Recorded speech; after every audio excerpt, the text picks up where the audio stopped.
Hey guys and girls, just wanted to talk to you guys a little bit about Buzzsprout. Start a podcast today with free podcast hosting for Buzzsprout, easy podcasting software for hosting, promoting, and tracking your podcast. Buzzsprout is the best way to publish a podcast online for secure and reliable hosting to full iTunes support. Get started for free, no credit card required, cancel at any time. Stats for losers. That's why we took the damn field. Now, if you want to crown them, then crown their ass. This is what's great about sports. This is what the greatest thing about sports is. You play to win the game. Welcome to the Airin podcast.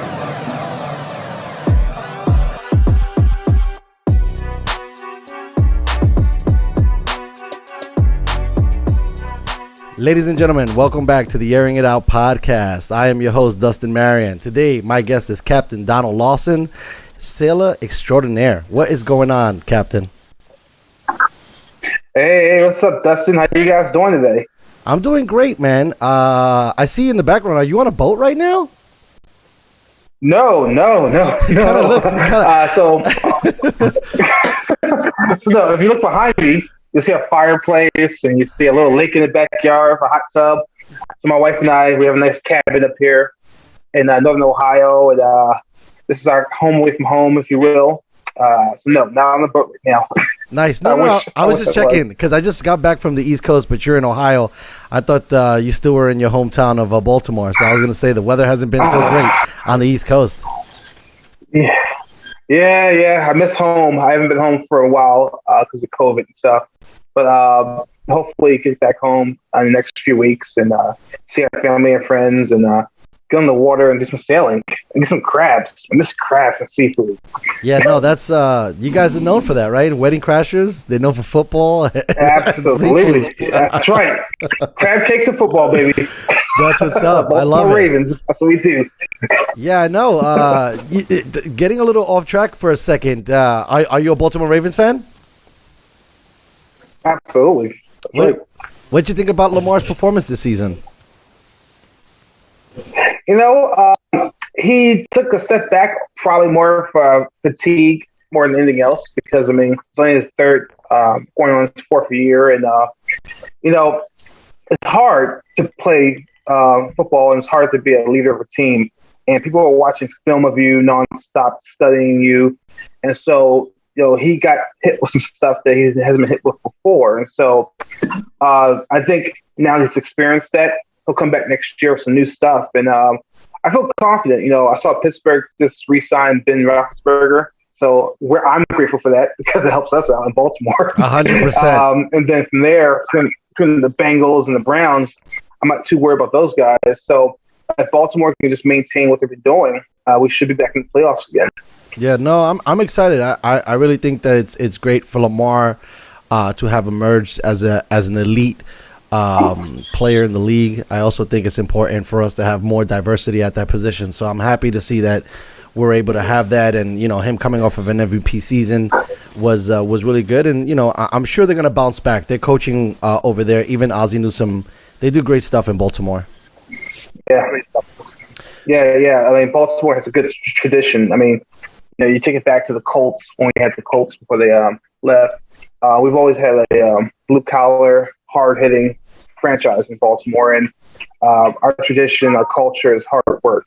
And so that foundation, that system is giving us good longevity. And I'm pretty sure long term, we're going to be able to maintain what we got here. So I'm excited about next year. I think Lamar's going to take another step forward.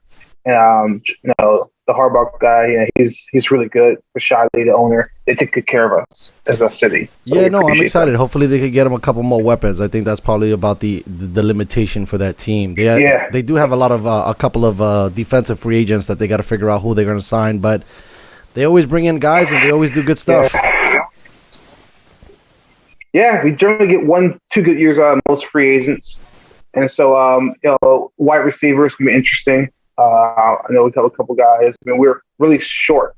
We have really short wide receivers, and we need some height at that position. And, you know, we also need to get some more talent on the lines and stuff. So it's just hard. I mean, it's a lot of teams in the league. And, you know, when you have that many teams, the talent's going to be so dispersed everywhere. And so you got to have the right players at the right time and maximize opportunities. So hope for the best. And I'm always going to be a Ravens fan.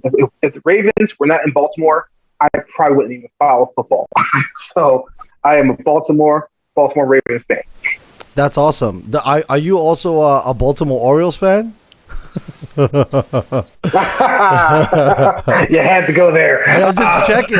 Checking. I'm a fan. I'm a fan, but it's a little different. See, the Orioles, they've been struggling the last couple of decades. We had one playoff series. I'm not going to go too far into it, show my age here. But back in '97, when we got cheated by the Empires and the Yankees, it's been kind of a spiral effect since then. And we've had a couple good seasons, but the big picture is that our scouting has to get better. Our players' talent needs to get better. Coaching needs to improve. I mean, baseball is probably the most difficult of all the professional major sports to play because, you can be an all-star if you hit the ball right, a third of the time. I know, isn't that nuts? Imagine in life. Isn't that crazy? I mean, imagine if I told you, hey, kid, take this test. If you get a third of the questions right, you're a superstar. Unbelievable. That's how difficult it is. Yeah, no kidding. So the Orioles, that's our home team. Ravens are really our regional team. And, even the Capitals, Washington Capitals, we kind of take partial ownership of them as well. Investing in those guys. We love them. The Wizards have my favorite player on their team now, Russell Westbrook. So I'm very excited about that. He's been playing better over the last few weeks. So, sports is a big deal over there. Yeah, no, I could imagine. I find that interesting, too, because with Baltimore, right, and D.C. being so close, you guys kind of share some of the franchises together. And so there's kind of like a back and forth depending on what your interests are. But I was checking it out, part of some of the stuff that I wanted to dive into, and we'll circle back to the sports thing, was, I didn't even know this, but checking out some stuff, you got Babe Ruth, who's from that area. You had Cal Ripken, that's from that area, and you don't really think about sailing as being technically, let's say, as a sport or breaking through, especially for you. I think I read an article where you found yourself interested, or people were pushing you maybe to go to basketball. And, I'm from the inner city too. Yeah. That's usually what they push us to. It's either basketball or baseball. Football now is coming up. But I wanted to ask you, what were some of the hurdles that you kind of went through going out of the norm of being in sports versus picking sailing over that? Yeah. So, and again, I'm very transparent, so I'm very honest. So it wasn't that I wasn't pushed to play basketball and stuff.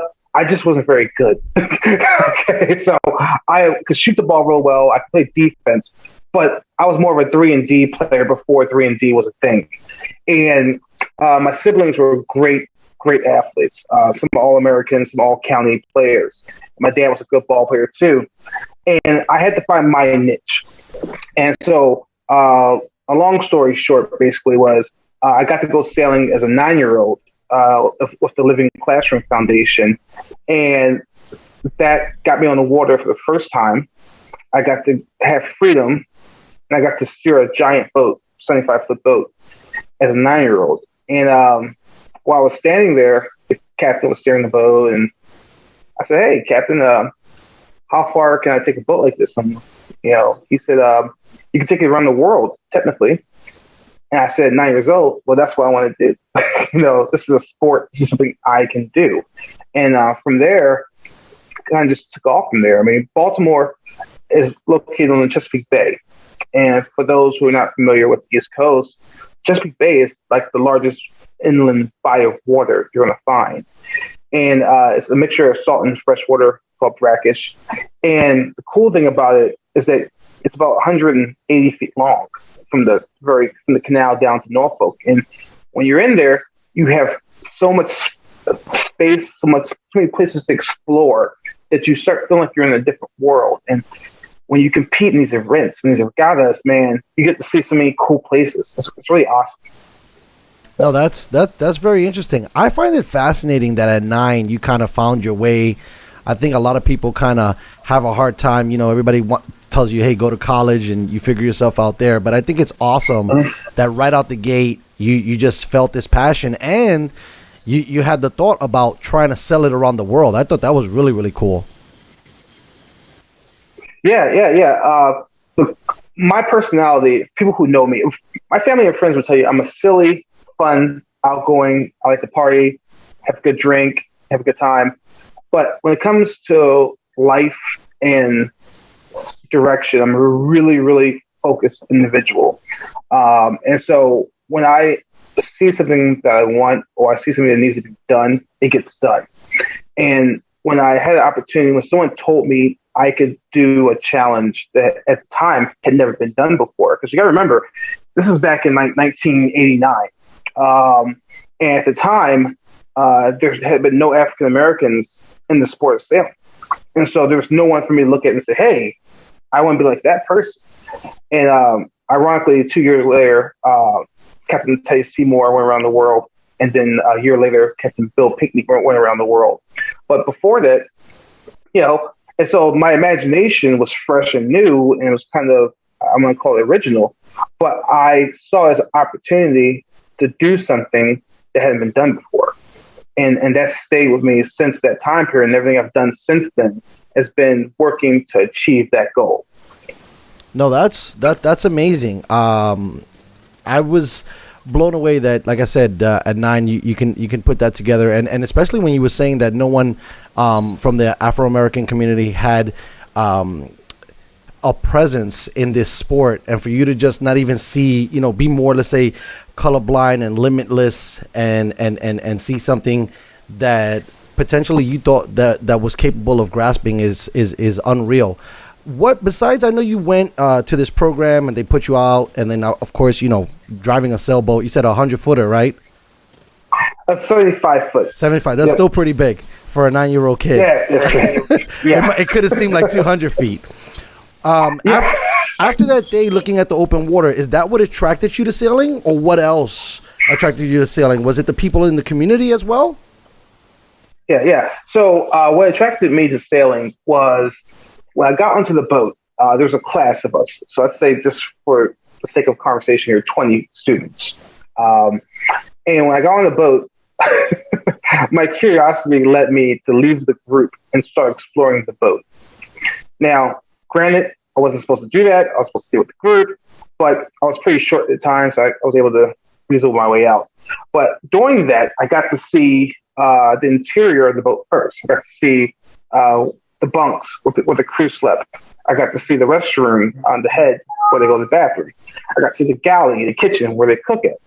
And I realized at that moment, you could live on a boat.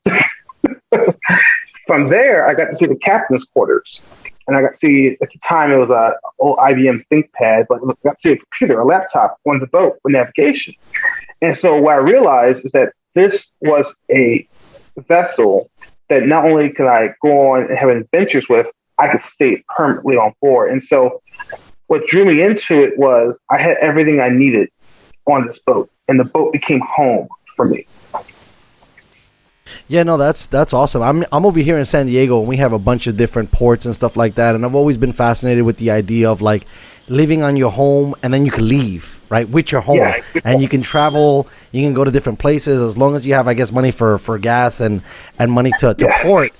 You can literally go anywhere and stay anywhere. I thought it was one of the coolest things. I also felt like as a bachelor, it's got to be killer. Right, that's not my life anymore. I can't confirm or deny that. The ladies, they like the boats. I guess I don't know. It's like a car thing. I don't get. Tell me. For the record, I am married to my high school sweetheart, and so we dated for 3 years in high school. That's awesome. Separated for about 10 years for college. Got back together about 12 years ago. And actually, our anniversary is coming up officially on Wednesday. And so the cool thing is that she loves the water. She loves being outside. One of the things that we first connected about was the ocean. So we've had many great charters, many great trips out there together. So it's really cool to be able to share that experience with her. No, that's beautiful. I'm not so much of an outdoorsy guy, but it looks great. The sailing life seems to be awesome. Oh yeah, a little bit of like the pirate scene. You get to travel, conquer different places, show up somewhere in the Caribbean. I don't know. It seems to be amazing.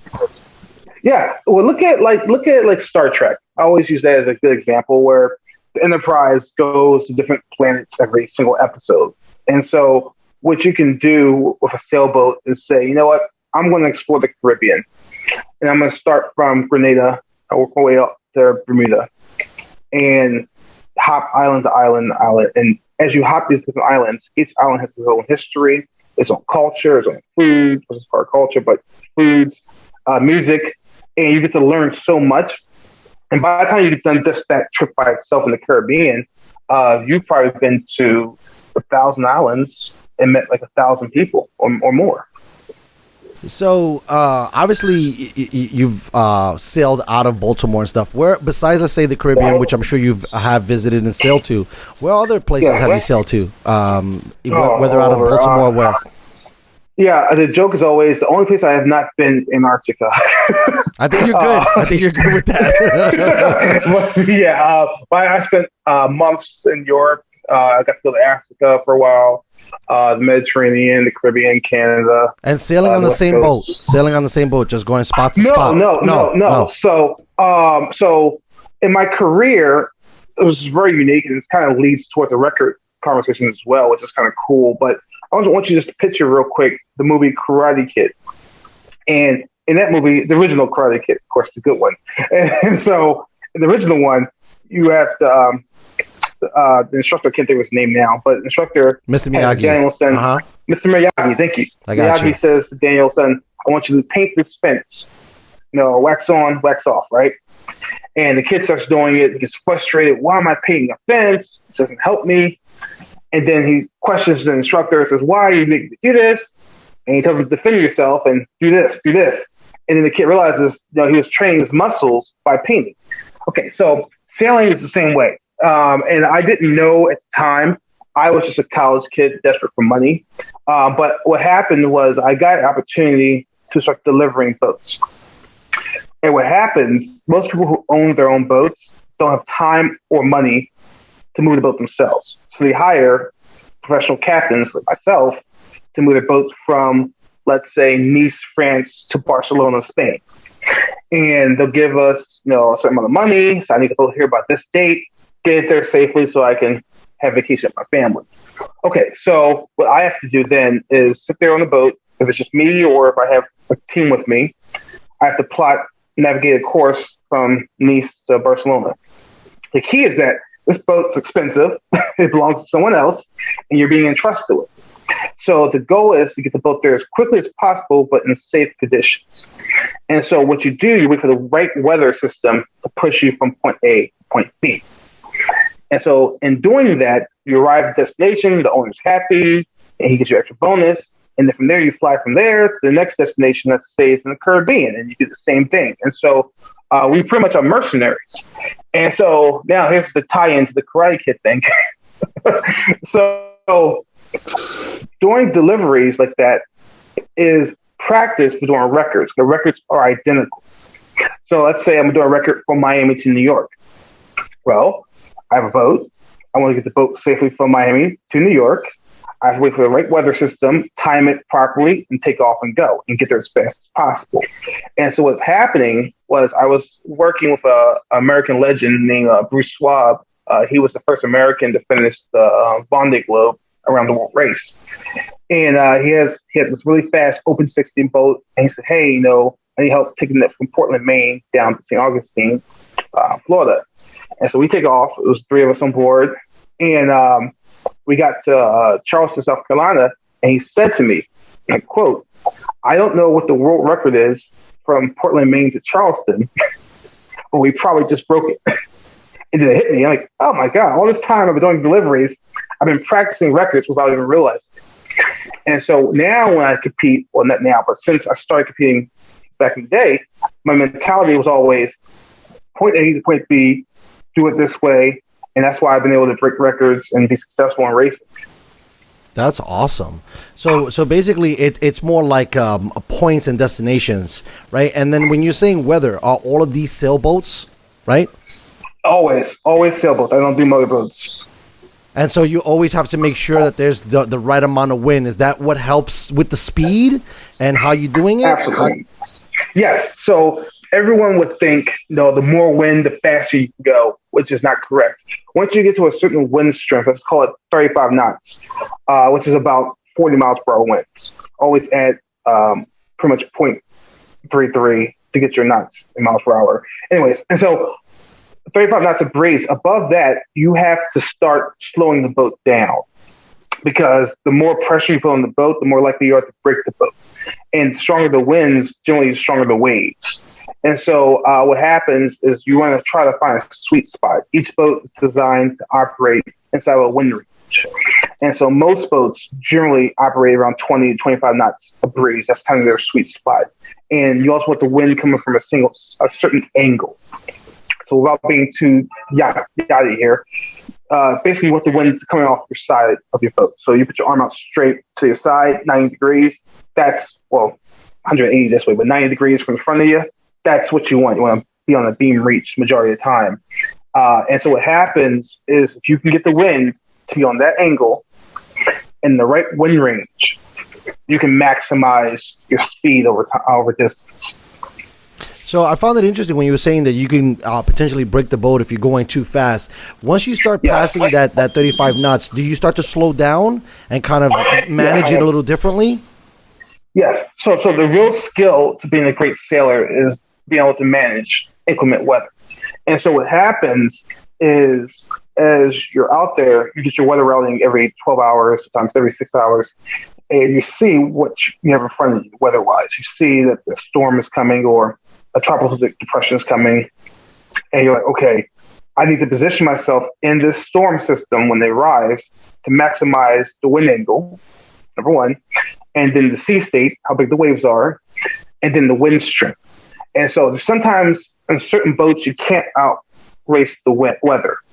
Boats that I sail on, which are generally multi-hulls or really, really fast monohulls, we can go at the same speed or faster than the wind. And so it allows us to position ourselves to avoid the worst of the weather. Now, if you can't avoid it, you have to go through it. We reduce the amount of sail area we have up. So our main sails, we have generally 2 sails up at one time. What you do, you bring the sail down a percentage based on the strength of the wind. We call that reefing the sails. And so the key is to reef early and reef the right amount. Because if you reef too little, you slow down too much, and then you're at the mercy of the weather. If you reef reef too much, reef too much, you're too slow. You reef too little, you can break the boat still. So it's kind of like using a brake on a car. And that's how violent it gets out there, that you could literally snap the sail in half? Oh, yes. So I have done everything you can name on a boat. I have run aground. I have broken masts. I have ripped sails. I've hit whales. Dang. When you're out, the more you sail, the more you're going to experience. And so, not everyone saw, what's that movie? The Truman Show, where Jim Carrey, at the end of the movie, he's on a boat and he just takes off and goes. Everyone thinks that they can do that. And technically speaking, physically, you can, but you shouldn't. Every profession requires a level of skill. So I can't do what LeBron James does on a basketball court. And LeBron James probably can't do what I do on a boat, type of thing. And so I think there's a level of professionalism that you need, a lot of training you need to properly do the job correctly and come home safe.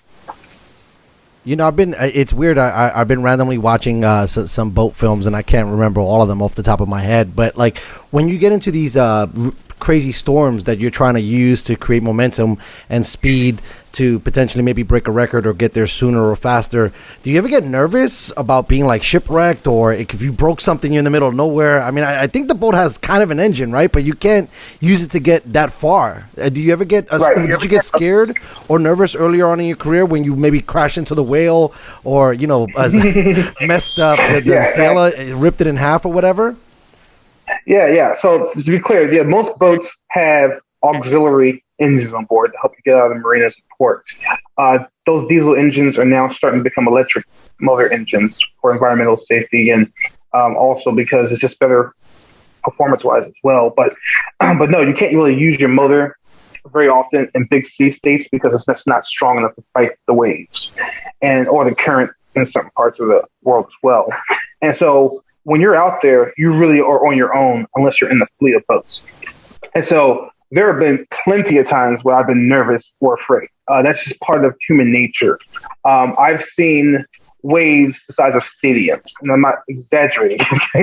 Like I was sailing to the Gulf Stream, and if you're a sailor, you know exactly what I'm talking about. It's a current that goes from pretty much Miami all the way up to the Nova Scotia. It's a warm current, and when you're heading north, the current's with you.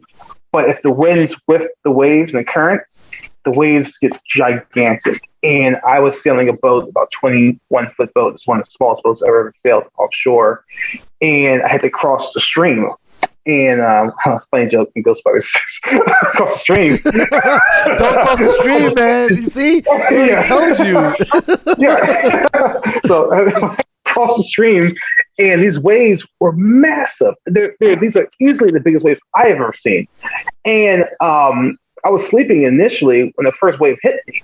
And imagine a wave picking up in your bathtub, picking up, I don't know, a pencil and tossing it. And that's what happened to me on the boat. And so I flew. We call it getting mugged on the water, by the way. I got mugged by a wave, and I had to hand steer the rest of the way because I couldn't trust the computer, the autopilot, to steer at that point because I knew the boat couldn't handle it. And if I hit the wave the incorrect way, the mast will break, and then I'd be really stranded at sea. So I had to surf the wave, come up the wave as it approached, and then come back down with the wave. And so those are skills and techniques you learn from practice, also in education. And so an average person would have saw that and just probably freaked out, panicked, and probably would have gone back where they came from. But when you're out there, you have to depend on your training and your experience. And this is why most captains are generally older men or women who've been out there for a long time. You don't trust an experienced person with a multi-million-dollar boat or a sponsorship. Yeah, no, that's pretty crazy. I can't remember the movie that was with George Clooney and Mark Wahlberg when they do see waves of that size, and you talk about surfing it, which is interesting because usually you see in the movies they try to go over the wave, and that doesn't seem realistic. Yeah, right. So there was a movie, and I'm not saying it was a good movie either, but there was a movie with The Rock called San Andreas Falls. Yeah, that's the one I was talking about. He tried to go over the wave. Yeah, go over it. Yeah, and so as we're watching, I hate to admit this because my wife kills me on this all the time, but I critique movies that I see, and I see stupid things like that. So, I agree. Me too. So watching that movie, when I saw him doing that, I said to myself, okay, I know it's Hollywood. I know, but someone's going to see that one day and think that's the right thing to do. So that's my advice, people, when you're out there, when the waves get above the height of your mast, I mean, especially, what you have to do is the wave approaches, you're going to do what's called a trough. You have to come down like you're skiing. And then as the wave starts lifting you up, you turn with the wave. And once you clear the crest, the top of the wave, then you come back down and you repeat that to the next wave. And I've seen so many sailors, so many boats do that wrong, even on smaller waves and regattas, and they can't figure out why we're blowing past them. I remember one race in particular, the Constellation Cup, which is held every year in Baltimore. We had this big gale come through. It was like 40 knots of breeze. It was like 100 boats out there. And I was on this 22-foot boat, a small little boat with 3 of us on board. And because we knew what we were doing, we destroyed the fleet. We just wiped the floor of the fleet, came in 3rd place behind a much larger boat. But people just don't know what to do because they haven't been trained or they haven't had the practice to do it. So skill really matters when you're out there. I know we were talking a little bit about sports, and I wanted to tie this in really quickly because I think that Allen Iverson always gets a bad rap for it was just practice. But I read an article where you talked about where you basically said, I got to do this, this, and this, and then practice twice in the same sentence. How important is practice not only to sailing but to anything that you apply in life? Practice is my favorite part of sailing. So I know that sounds weird, but I love practice. The reason why is because when I'm out there, I practice the same way I race, which some people can tell you is really intense. I'm not a yeller, I'm not a fusser, but I'm a person who gets really locked in to what I'm doing. And so every wave, every puff of wind, I feel. And so when I'm out there and I have a chance to sail, I'm studying myself, I'm studying the boat, I'm studying the conditions, because you're always learning something new every time you're out there. And I've been doing this now for almost 30 years, and I learn something new every single time I'm out there. And so if I get a chance to go out there and practice, get to see the environment, get to see the boat, I become pretty dangerous to the competitors around me, because now I have a situational awareness, and I'm able to process the information. I'm able to make things work. When we're talking about practice and stuff and making some of these competitions and some of these runs, let's say you have a competition. I think one of the races you had mentioned was the Constellation race. Yes. Do you get a chance to like practice a practice run first, or it has to be like a first go? There's no trial runs. Sometimes you get to go out. So sometimes you get a practice day. Certain regattas. Certain times you get to go out there and test out your equipment. But most of the time, the race course is always different, because they set the course. If you're doing an inland race, the course is set every race. So if you do 4 races in one day, each course is going to be different because they adjust it for the wind shift.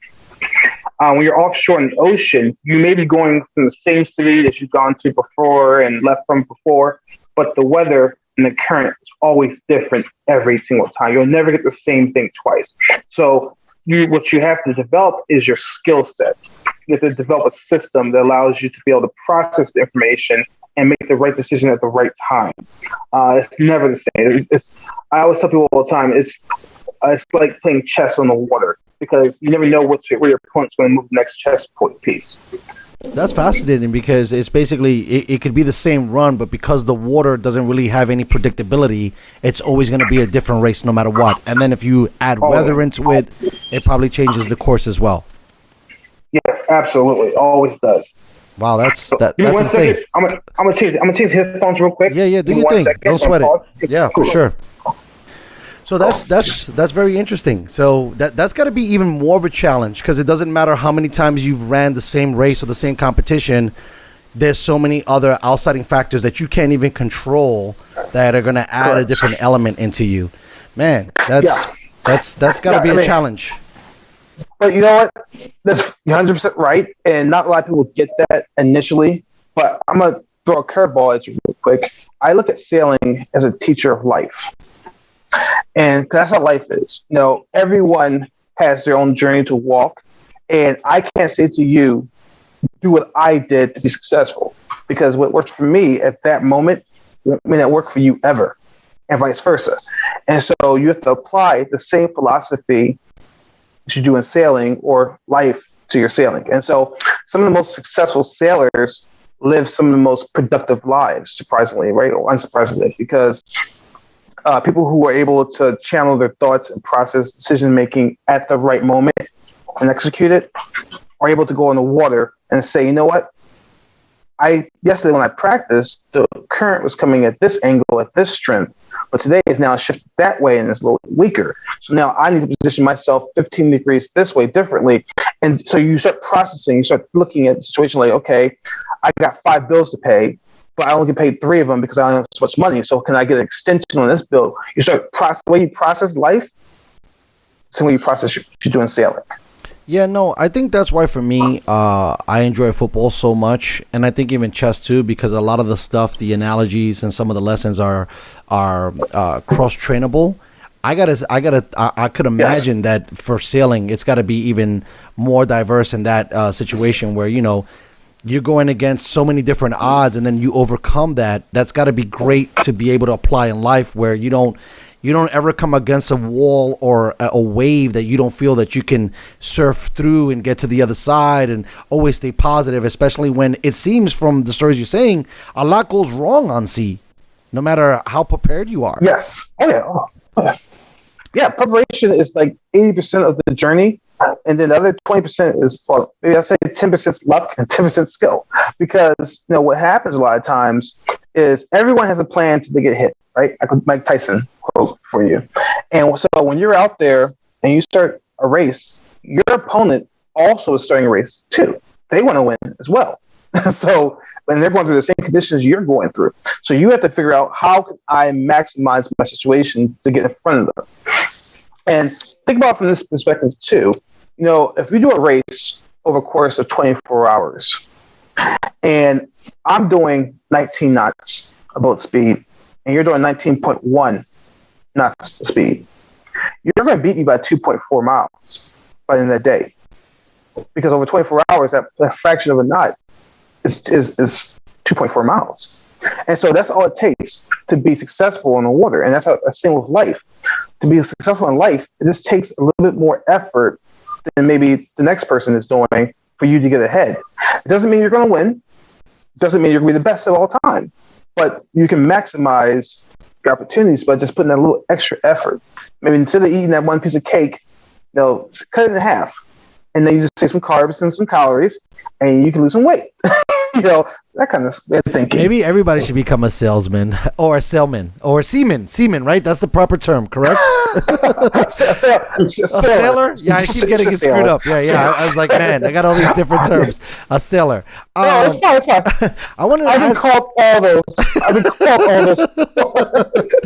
I wanted to ask you, besides, let's say, map and radar, what are other instruments that you use to sail and to be able to tell whether the wind is coming this way or not that way, or the water's a little bit more choppier than yesterday? Is it just those two instruments, or do you have others that you use while you're sailing?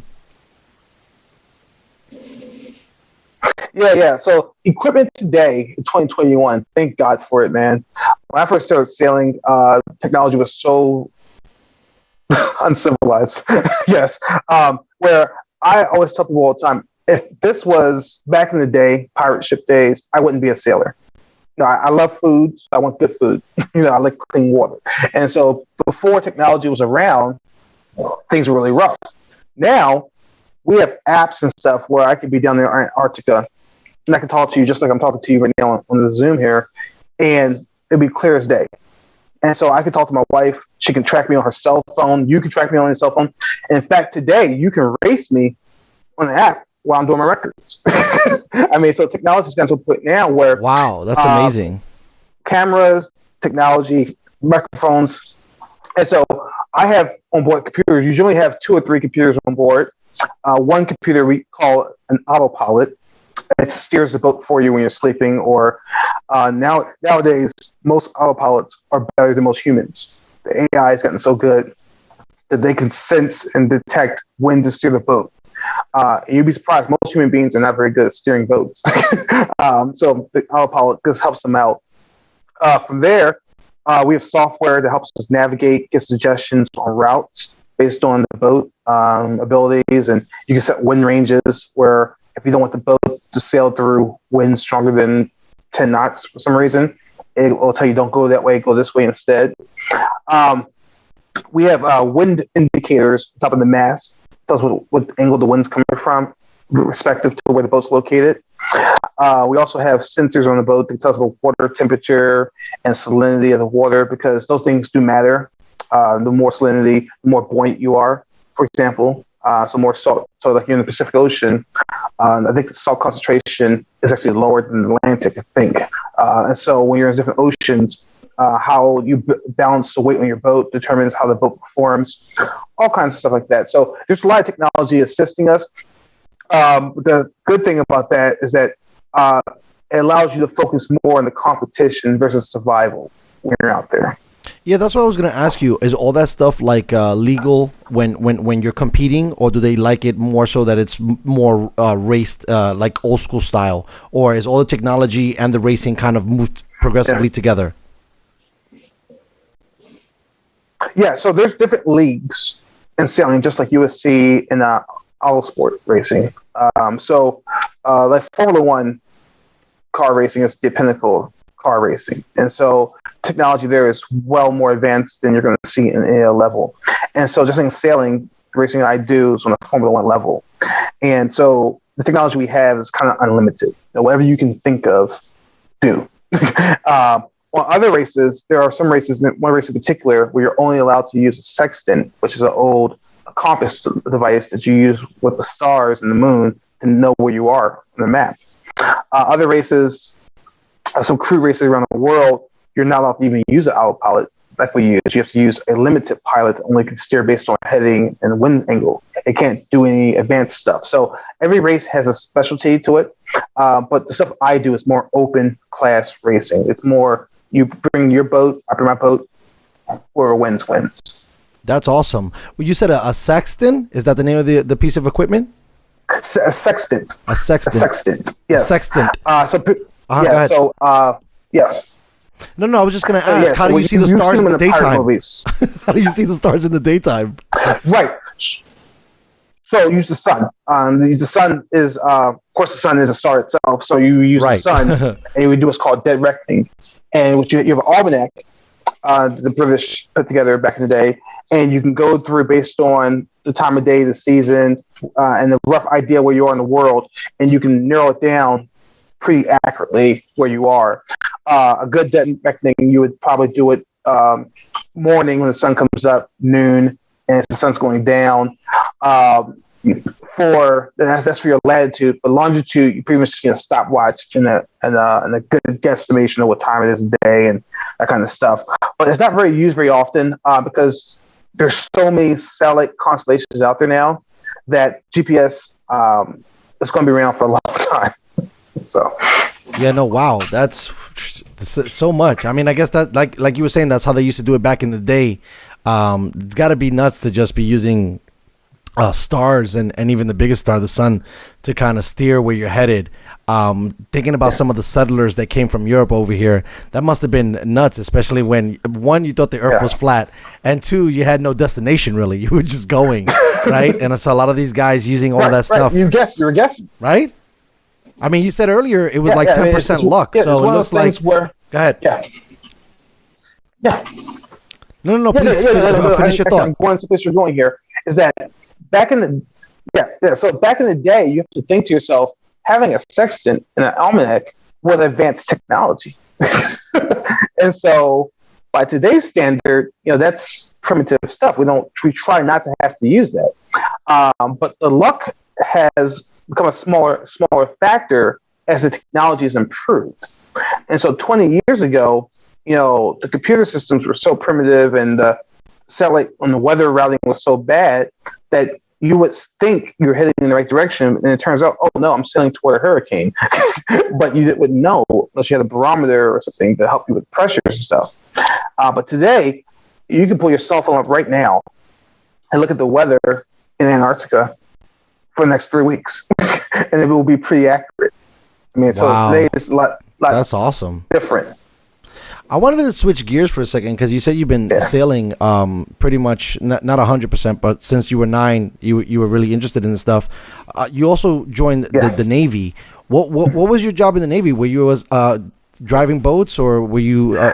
How did that whole experience? By the way, thank you for your service. Talk to me a little bit about your decision to. Time out. Go ahead. Nope. See, so very important. So this misconception about my history. So it's good to clear it up right now. So I was never active in the U.S. Navy. Okay. I was never active. I was in Naval ROTC, which I was successful at that. I couldn't join the Navy because I have asthma. And so because of the asthma, I wasn't able to actually serve. But the irony is that I got a commission to go to the Naval Academy from the late Elijah Cummings in 1999. And I also went to teach at the Naval Academy as an instructor, ironically, afterwards.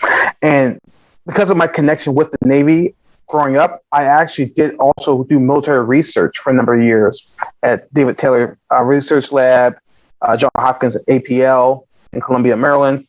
I got to do some naval undersea warfare work as well. So I have a strong affinity and passion for the U.S. Navy, to the point where they would, if I could have served, they would have to kick me out by the time I would be like Maverick, the new Top Gun movie. You would have to kick me out before I would leave. That's how much I actually enjoy it. Wow, so that's interesting. So you were an instructor. Okay, so let me wheel it back then. So how do you obviously you got the captain in front of the name. Is that something that you got to take a test for? Yes. How do you get like a captain's license? I don't even know how you go about all that stuff. Yeah, exactly. Nope, that's exactly what it is. It's captain's license. So it's a merchant marine captain's license. So you have the U.S. Navy, who pretty much patrols and guards the oceans, and then you have the merchants who control, who command the cruise ships and the tankers and tugboats. And so we're all civilians, but we have commanded vessels. It's just not so like the vessel, a tugboat, we call it the SS Mary Lou. It'll be a sailing vessel, sailing ship, Mary Lou. It wouldn't be USS like you would see the Enterprise or Nimitz, because this United States ship that belongs to the United States of America. And so what happens to earn a captain's license, you have to have years of experience, and you also have to be able to pass certain courses on certain levels. And so each level, there's different levels of captainship, if you want to call it that. And we generally measure based on tonnage, based on how much of a vessel you're able to command. And so my certification, I have a master's license for 100 tons. And so that would allow me to command maybe a tugboat, something if I wanted to, or a nice cruise ship in the harbors or bay and stuff like that. To be able to command a cruise liner, you get to have unlimited, or 500 ton or unlimited. And those are the guys who do that for a living. That's not an area of interest of mine. I got my license so I can deliver boats. And so what that happens is, based on my certification and my experience, more and more people will hire me and trust me because they know I have an education in the background. And the more experience you get, the more opportunities you get.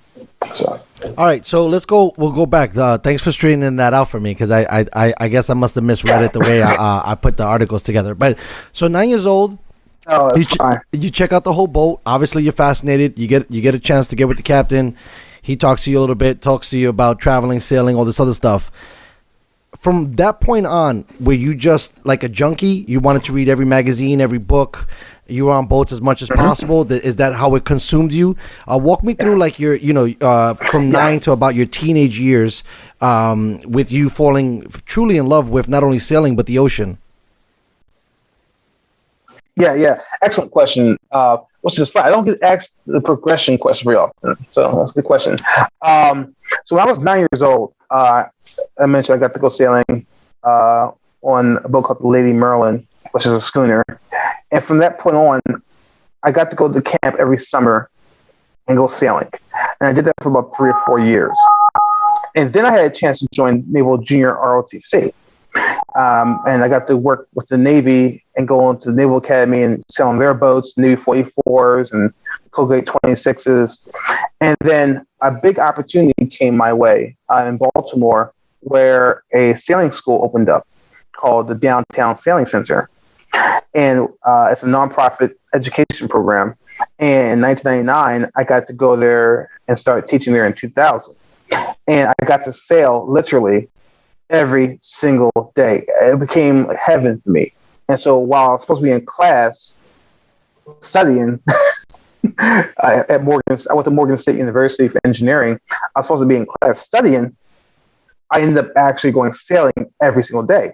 And so I started teaching there, and I started learning how to fix boats. And after about 2 years of being there nonstop sailing, teaching courses and stuff, I had accumulated so much knowledge and experience that I was able to then transfer that out into the bay and then start racing in the bay against the professionals and semi-pros out there. And then from there, after I won a couple of championships out there, then I was able to take that out into the ocean and start competing out in the ocean. And then from there, then I went to doing deliveries. And so I was able to progress each level because I took the time to do it. And I'm not saying people should do this, but this is what I did. While I was in my senior year engineering at Morgan State, I actually left college to become a captain with the Merchant Marine, so I can do my deliveries and racing. So I never actually finished college, even though I was a pretty good student. I was engineer of the year a couple times. I knew what I needed to do, and I had a chance at that stage to work for Bruce Schwab and his program with his race boat. And so if you're going to tell me I have a chance to fulfill my dream and work with the best sailor the country had produced at the time, I'm going to do that. And that's what I did. And that was the right decision to make, because that's how I got to where I am now. Almost 15, 20 years later now. So yeah. That's awesome. So was that like an invitation, or was it that you would just, chomping at the bit so much, they were like, we got to get this guy a chance? Because I know it's, one of the things I struggled with trying to do this whole project is finding mentors, and not only finding mentors, but mentors that are open and interested to mentor you, because a lot of people don't fully believe that you have the passion and the commitment that it takes to be the best, because not everybody does everything to be the best. There's a small few of people that I think that do things to be the best, and I try to be one of those. You seem to be another person in that favor. So if you could talk to me, did it happen by accident, or because to be like you were saying, that guy seems like his resume is pretty good. For you to have an opportunity to work with him must have been amazing. Yeah. So Bruce, I started harassing him. I mean, harassing, by the way. Yeah, that's what you got to do. They don't listen to you unless you harass them. You got to be after them. And so I started harassing him in 2000. He was trying to race around the world in 2000, and he just missed out on it. So he went to do a race around the world in 2002. And I just kept emailing him. This is before social media. MySpace didn't exist yet. And so I'm harassing this guy, emailing him, calling him. And so eventually I got to meet him right after the Vendée in 2005 at Annapolis Boat Show. And, we're walking through, and there he is at his booth. And so it was like a halo. It was like kind of like, the God there. So I'm nervous. I'm not gonna BS. I was nervous. I feel you, man. He's never known this, and he's going to hear this. That's why I laughed hysterically. So I saw him, went up to him.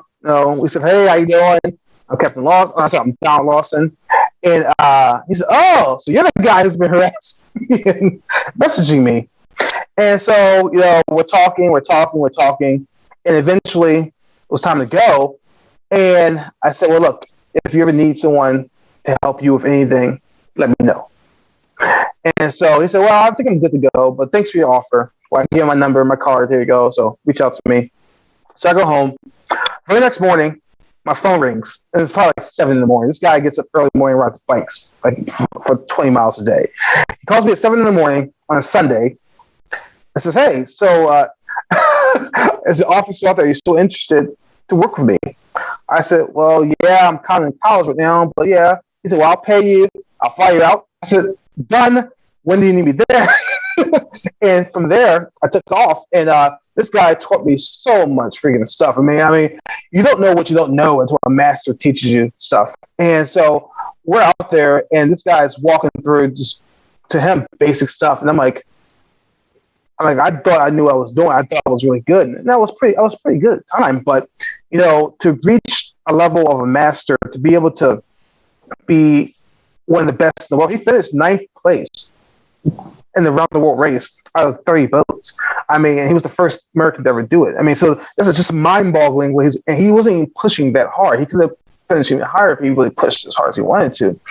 And so we're out there, and then we're sailing. And the best compliment in my life I had ever gotten at that stage was we were pulling in to Charleston, and he said to me in front of the crew, he said, "You know what?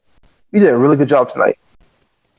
And I was almost started crying. I almost feel like, if you're a basketball player and Michael Jordan tells you that you're a really good ball player, it's just like in tears, like, oh my goodness, I've impressed this guy. And so we've been friends, and I harass him to this day still. He runs a really cool business up in Maine that does electrical repair and construction for boats called Ocean Planet Energy. And so he was the hands-on mentor. And so it's so hard to get mentors. I always tell people all the time, if you don't have an apprentice, you're probably not a master. Because what has to happen, you have to pass on your knowledge just like what's passed on to you. And so I have tons of people that I mentor and talk to all the time. And I give information away for free. I don't charge. But maybe besides a pizza and a bourbon, besides that, it's free. Right. So, yeah, no, that's incredible. I wanted to ask you two questions over that. What was one of the most dumbfounded things that he had mentioned to you that you were like, man, I thought I knew my stuff, but he just opened your eyes to something else that you were impressed with? And then the second question would be, what did you really learn from your experience and time with him? Yeah. So the one thing that blew my mind, this guy is very meticulous. And so, again, I'm probably OCD on some level. I'm very meticulous in what I do. But this guy has systems where we left out day after Thanksgiving in the hailstorm, and we're slamming up wind and like 50 knots of breeze. And, we're doing our thing. The next morning, he has things organized and packaged and positioned, and he just had everything in order. And again, I'm a pretty orderly guy. Okay. So, to the point where everything has to be perfect.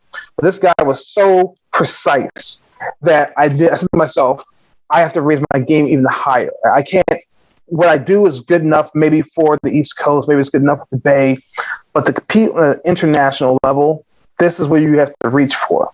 And so when I could talk to him, he has a very unique way of looking at things, where to the point where one of the things he told me before was, your preparation is your victory. If you can get there and be ready to go, then you've already won. You won the battle of being there. Now go out there and do what you're good at. And so, I have a lot of mentors that I don't technically know. I never met, for example. Like Michael Jordan's my role model. Like if I see a person, if I see Michael Jordan, I will sit there and just talk to him for days, hours. Another guy that was close and dear to my heart that I never met was Kobe Bryant. I actually still to this day listen to his stuff nonstop. And so when it comes to those two guys, they're so competitive, they're so driven. We talked about practice, putting in the effort behind the doors.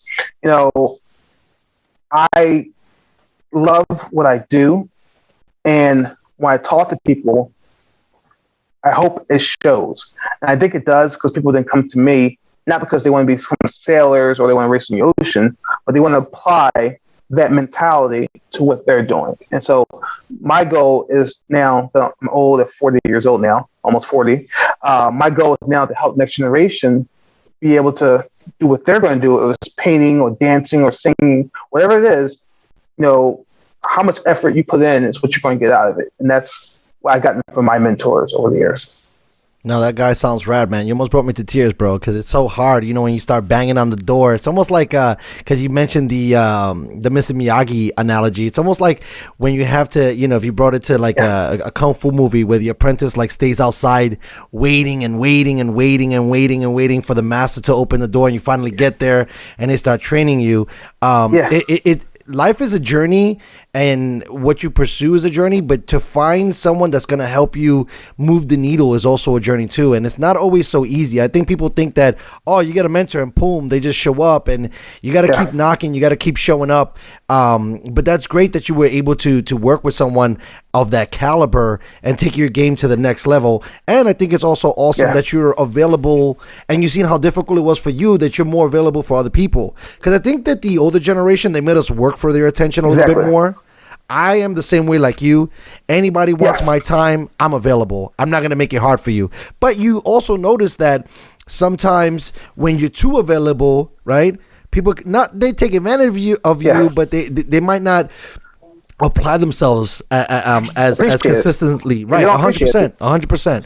And so I think that's a really great lesson.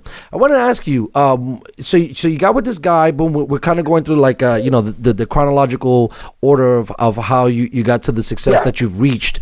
When did you start racing at a professional level? Yeah, so that was before this experience. I started getting paid to race in 2003. And I got to say with Bruce in 2005, 2006. the thing about professional racing is there are millions of us. Okay, so there's people out there just as good as me, better, worse. But the key is to stand out. And in this country in particular, in the United States, traditional sailors were good at one job. Like if you're on a boat, your job was to steer. And that's all you could do. You couldn't trim a sail. You couldn't navigate. You can't fix anything. And you were a specialist. And what I had to learn, and this is going to go a little different direction now for the conversation a little bit. What I had to do as a young black kid in the sport was I had to be good at everything to have a chance, because I needed to find a way to get on a boat, and whatever that team needed, I had to be able to fulfill to have a chance. And so if I got on a boat and they said, well, I was trying to get on a boat and the guy said, well, we need a trimmer today. Can you trim a sail? You better be able to say yes, or you're not going to go sailing that day. And so I had to know how to master all different skills. And this is very much a French mindset, by the way. I learned a lot of my offshore stuff from the French sailors because they do a lot of shorthanded, which means pretty much 3 or less people on a boat. Where in America, most of the time in the past, we had 10, 15, 20 people on a boat. And so when you're racing over in Europe in particular, you have to be able to do everything by yourself because you're on the boat by yourself, or you're shorthanding. You have a few crew members. And so if you're the weak link, your team loses. And so one of the philosophies in my culture, and it may be shared by other cultures as well, as you're told as a young kid, you have to always be 3 times better than your counterpart, if you will. And that mentality is why you look at a lot of the athletes who dominate these sports, whether it's tennis. I mean, look at tennis, great example. I'll just stick with that. American tennis is dominated by black females. And a lot of that came from Venus and then Serena. And then now, you have this new generation of girls. And if it wasn't for these girls following behind Venus, her career, where would American tennis be right now? It would be terrible. And so you look at then Tiger golf, obviously, on his dominance. You look at Lewis Hamilton in Formula One, his dominance. Of course, basketball and football are self-explanatory in that respect. And so you look at certain sports as we're raised to know if you want to have a chance, you better dominate. And so the mentality for a lot of these kids as we're coming up is you don't go out there just to win. You have to make sure you humiliate someone, to make sure that they know that you're here, and make sure that they don't question it was luck. Because do you follow Formula One at all? A little bit. I'm trying to get into it. A shout out to Little King. He's gonna be coaching me up more on my racing skills. But I'm not. I'm plugged into the big 3: basketball, football, baseball. That's usually where I'm at. The level of competition is there. Formula One seems to be a little bit more interesting. So the short answer is no. But please continue, because watch his career. Yeah, I will. Tell me. Yeah, watch his career. He's going to be good. He's going to be really good, and I'm excited for him. And so when you look at Formula One, the sport, Lewis Hamilton has 7 championships now. He's tied with Michael Schumacher. And when you read the blogs and stuff, you'll see one of 2 things. You'll see either A, everyone says he's only winning because of his car, or B, they'll say he's the luckiest driver to ever drive. And people spend so much time trying to denigrate what he's done because they don't want to accept the fact that this guy with cornrows is dominating Formula One. And he's the only African-American driver in Formula One's history. Not just the best, but he's the only one in 71 years. Now you piqued my interest because, especially being a minority myself, I think it's always great when we have our breakthrough moments. And that's amazing. Not only dominating a sport that's usually European, but to be also an Afro-American, that's a huge statement. British. Oh, okay. He is British. See, you got to teach me, bro. I don't know. I got to learn from you. It's all good. It's all good. It's all good. He's a British black man, but the key is that his dominance frightens a lot of people because now the thought is, will there be another one behind him? And there probably will be because some kids watching him is saying, let's say he ends up with 10 championships. Well, the kids say, well, I want to get 12. And so now you have a kid who's even more driven to beat his mentors, inspiration. That's why you look at Naomi, who now is pretty much surpassing Serena. Yeah, that was amazing. Shout out to her for sure. She was amazing on that performance. Right. And now it's her time. Kobe passed Michael because Michael got old, and so Kobe took over. And so it's a progression thing where, when I look at my career, there were two other brothers who went around the world, but they didn't race. They weren't doing it as records. They were just doing it for the journey and experience. I'm doing this because I'm a competitor. I want to, when I set my world records, yes, one will be first African American, blah, blah, blah. But the key is that I want the American record. I want the world record. I don't want to be just known as the best black sailor. I want to be known as the best sailor. And the only way you achieve that is by dominating everyone. And so Tiger Woods is not just the best black golfer. He's the best golfer. And Serena Williams currently is the best tennis player, not just the best black tennis player. And so the key is that when we're being raised and mentored and taught by our parents and our mentors and coaches, you're told straight up, you got to come correct because you get a window. And while you have your window, you got to do what you got to do. And then when you're done, little kid will come behind you, then his turn, he's going to take it and he's going to run with it. And that's the mentality we have. Yeah, no, that's extremely profound. I think, with everything that's going on in the social climate, I think that certain folks are trying to spotlight this, but this is extremely important, that we look at allowing other individuals to compete at high levels, because we're all just human. But apparently the way everybody else sees it, we see it through a prism of color, and that's not the truth. A great performance is a great performance. I wanted to ask you, you just mentioned a little while ago about how you had to be kind of a master, a jack of all trades. Being a jack of all trades, I'm sure that helped you get on the boats.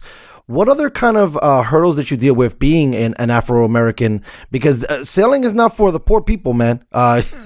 Cats in the hood are not driving sailboats. No. No. And those things are pretty expensive if you're going from freaking Nice to Madrid. So if you could talk to me a little bit about some of the hurdles that you kind of dealt with being Afro-American in a predominantly, I would say, probably white sport. Not only that, a wealthy sport, because it can't be cheap to get in there. I think, what you talked a little bit about with Tiger, that was the interesting thing for him as well, because golf is expensive too. Yeah, absolutely. I mean, you hit it right on the head. That the reality is that sailing traditionally has been a rich white man's sport. Yachtsmen, just by the name, yachtsmen. And so what you have for me is that I had to be a jack of all trades, but the bigger point, I had to be good at what I did, because you develop a reputation. And so once you come to a yacht club and they see you for the first time, they either confuse you as a help, which has happened before. They think you're lost, which has happened before. Or they assume that you're there just to look and admire them doing their thing.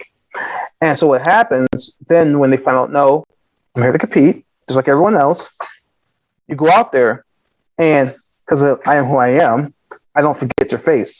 And so when I see you out there, I say to myself, I can't lose to that person right there. And so I make a list, I target people, and I take them out.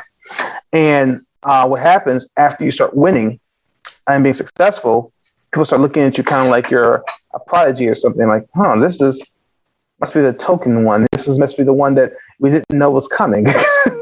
And then at that point, then they try to get you to join their team. Not necessarily just because they want to win, but they helps them look good, because then it's like, oh, see, I'm supporting them now. And so what happens is opportunity is still opportunity.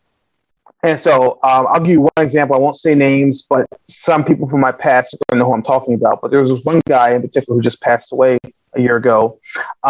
He and I were kind of rivals on the water a little bit in Baltimore. And we competed pretty well against each other. And he asked me to join his team, which I did for a year and a half. And during this time period, while I'm competing with him, we're dominating. We're killing everybody, because we brought two really good sailors together as one. And then the end of the year came where you get to nominate awards for the best sailors in the fleet. And this guy didn't nominate me. He nominated someone else. And he called me and apologized and said, hey, I nominated this other kid because of his story, and he's new, he's trying to get into it. And I said to myself, okay. And I never raced with him again. I did proceed next year to beat him pretty good. I won't say the bad word, but I proceeded to beat him pretty good next year. But you got to imagine, as a young kid, relatively young kid, early 20s, you're out there and you're winning, you're doing well, and you think everything's great. And then it turns out the guy you're racing with doesn't have your back. And so, and I don't have tons of stories like that, but I have a lot of stories like that, if you will. And it's one of those situations where I have had times where I went home crying. My parents would not let me quit sailing. I had another situation where I prepared the boat for regatta, and the day of the regatta, the boat was taken from me and given to another person to use, and I had to use a lesser boat. And then in that scenario, I still managed to finish mid-fleet, but the boat that I had prepared won the regatta. And so it was one of those things where when you're going through this, when you have to depend on other people to be successful, they're going to do what's best in their best interest, which is why it's so important to take, on the burden yourself and say, you know what, I'm going to get my boat, I'm going to do my thing, I'm going to do it my own way. And when I started doing that, I started winning more. And so it's one of those things where, at the end of the day, not everyone's going to be happy that you're out there. I know that. They want their kids to win too, or now some adult now, they want their spouses to win too. But at the end of the day, the best person who's going to win if the playing field is even. And if I lose because someone's better than me, then I lost because they're better than me. And I have to come back next time and do better. But I don't want the opportunity to be taken from me because I'm darker. I have SPS 15 in my skin, Yeah, no, I'm totally with you on that. I wanted to ask you, because I think this is very, very important, especially for my audience too, because I reach out and I've spoken to a lot of people when it talks about, inspiration and lifting yourself up, and everything doesn't go as according to plan. Your parents, they didn't let you quit. How did you find it within yourself not to let yourself quit? Because everybody, it really comes down to you, right? Not so much anybody else's interest. I mean, it's great to have the support, but even with me with this project, I've had situations like that too, and not so much because of color or not color, but just because of jealousy, and people don't want to give up the spot, right? And people when they're sitting on the throne, they don't want no new princes to come in and take their spot, and it was a huge hurdle and an opportunity for me to overcome, but I had to dig deep, and it just, as of recently, I started to emerge where I was like, listen, the only person in my way is myself. Where did you pull inspiration from, or how did you dig deeper to kind of stay with it? Because if you were to quit, we wouldn't be having this conversation. Exactly. And so when I say quit, by the way, I'm not saying I was going to quit my career. No, I get you. I understand. I was going to probably take some time away from that. Yeah, but it's just so the people listening, I was going to quit my career. I was going to stop sailing at that location. And that would have been tragic as well, because I helped some other kids come along eventually. But to your other point, where does my fight come from? So I come from a really competitive family. And my father's a pastor of a church. My older brother's a pastor of a church. My younger brother's a youth minister. My sister is active in the Army. My mother, not just being a first lady, she raised 3 boys and a girl and took care of a whole neighborhood of kids. And so there is a level of fortitude that I was raised with, where you're not allowed to quit, you're not allowed to whine. Life is not fair. It's not fair for anyone. And so, but you have to do something. My dad always said, you're going to have to do something. He said, even if you are sweeping in the streets for a living, you're going to do something. And so for me, once I make up my mind that I want to be the best at something, or I want something, I've never let anything stop me. I have never let anyone beat me. I don't like losing. Okay? I mean, I have a bigger fear of losing than the love of winning. And this is why, and this is not a shot at any professional athletes or anyone else, but this is why I relate so much more to Kobe and Michael in that mentality where, I've been seasick and still raced. I've been injured and still raced. I've had damaged boats and still finished my races. At the end of the day, I'm going to come home with doing the best job I could possibly do. And what happens a lot of times when I watch other athletes in different sports and stuff, I can watch them. And if you get a chance to do this as well, don't watch what they're doing on the court. Watch their psyche. Watch how their minds work. Watch when the pressure comes on, you start seeing them flinch. You start seeing them shake a little bit. Because what happens when I'm watching certain athletes in certain situations, I'm studying their body language, their mental state. And there was a time period in my career where I was struggling a little bit in racing because I was going through some relationship issues with an ex-girlfriend and stuff. And I was really down on myself. I was just terrible at sailing. And one of my buddies, they took me out racing, and they figured if we beat him enough times in the racing, he'll get his mind back. And they were correct because they beat me 4 times in a row. And I just lost it. I just locked in, and I started to see and feel things again and got my mind back. So my mental state when I'm competing is not like how I am right now talking to you. Right now I'm talking to you. It's fun, free flowing.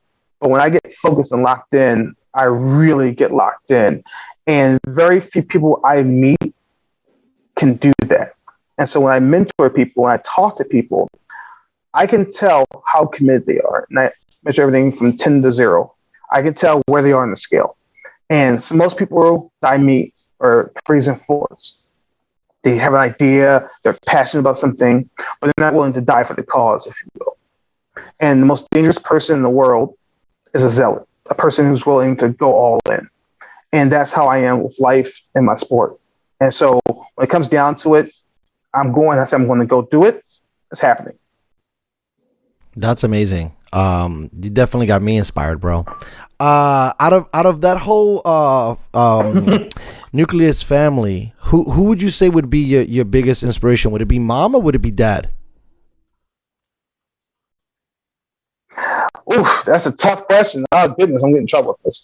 All right. Sorry, I didn't mean to put you on the spot. Right, the question was inspiration. Right. No, that's fine.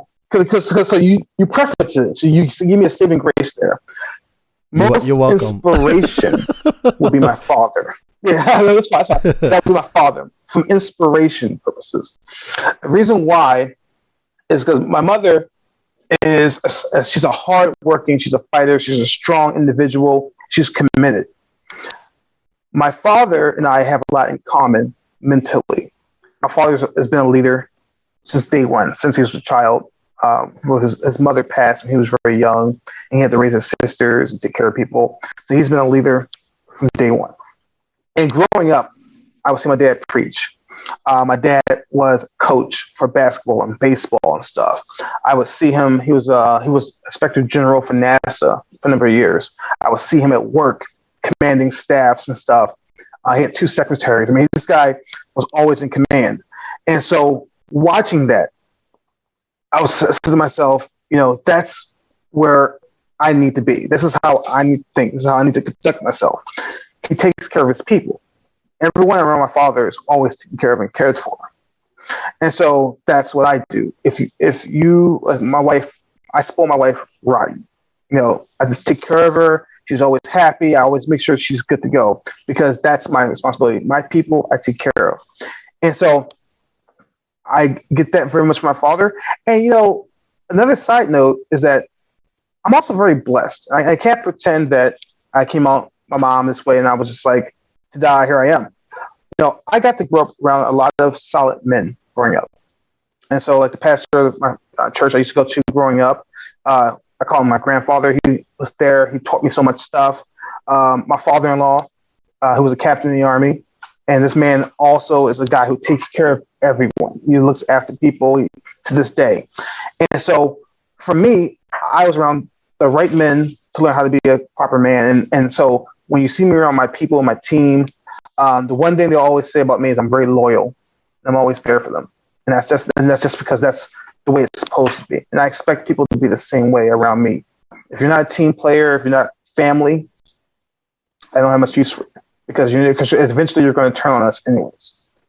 Yeah, no, again, extremely profound. That's awesome. I think it, like, again, we were talking about it earlier. Sometimes we don't even notice the mentors that are around us when we're growing up, and we don't see the people sowing into us. And thank God that you have been blessed. I've also been fortunate too to have some great gents around me that I could have borrowed and watch and see. And obviously for you and me, you know, watching someone commit to hard work is something that stays with you because you can literally see it, and you can see them, you know, reap what they're putting in.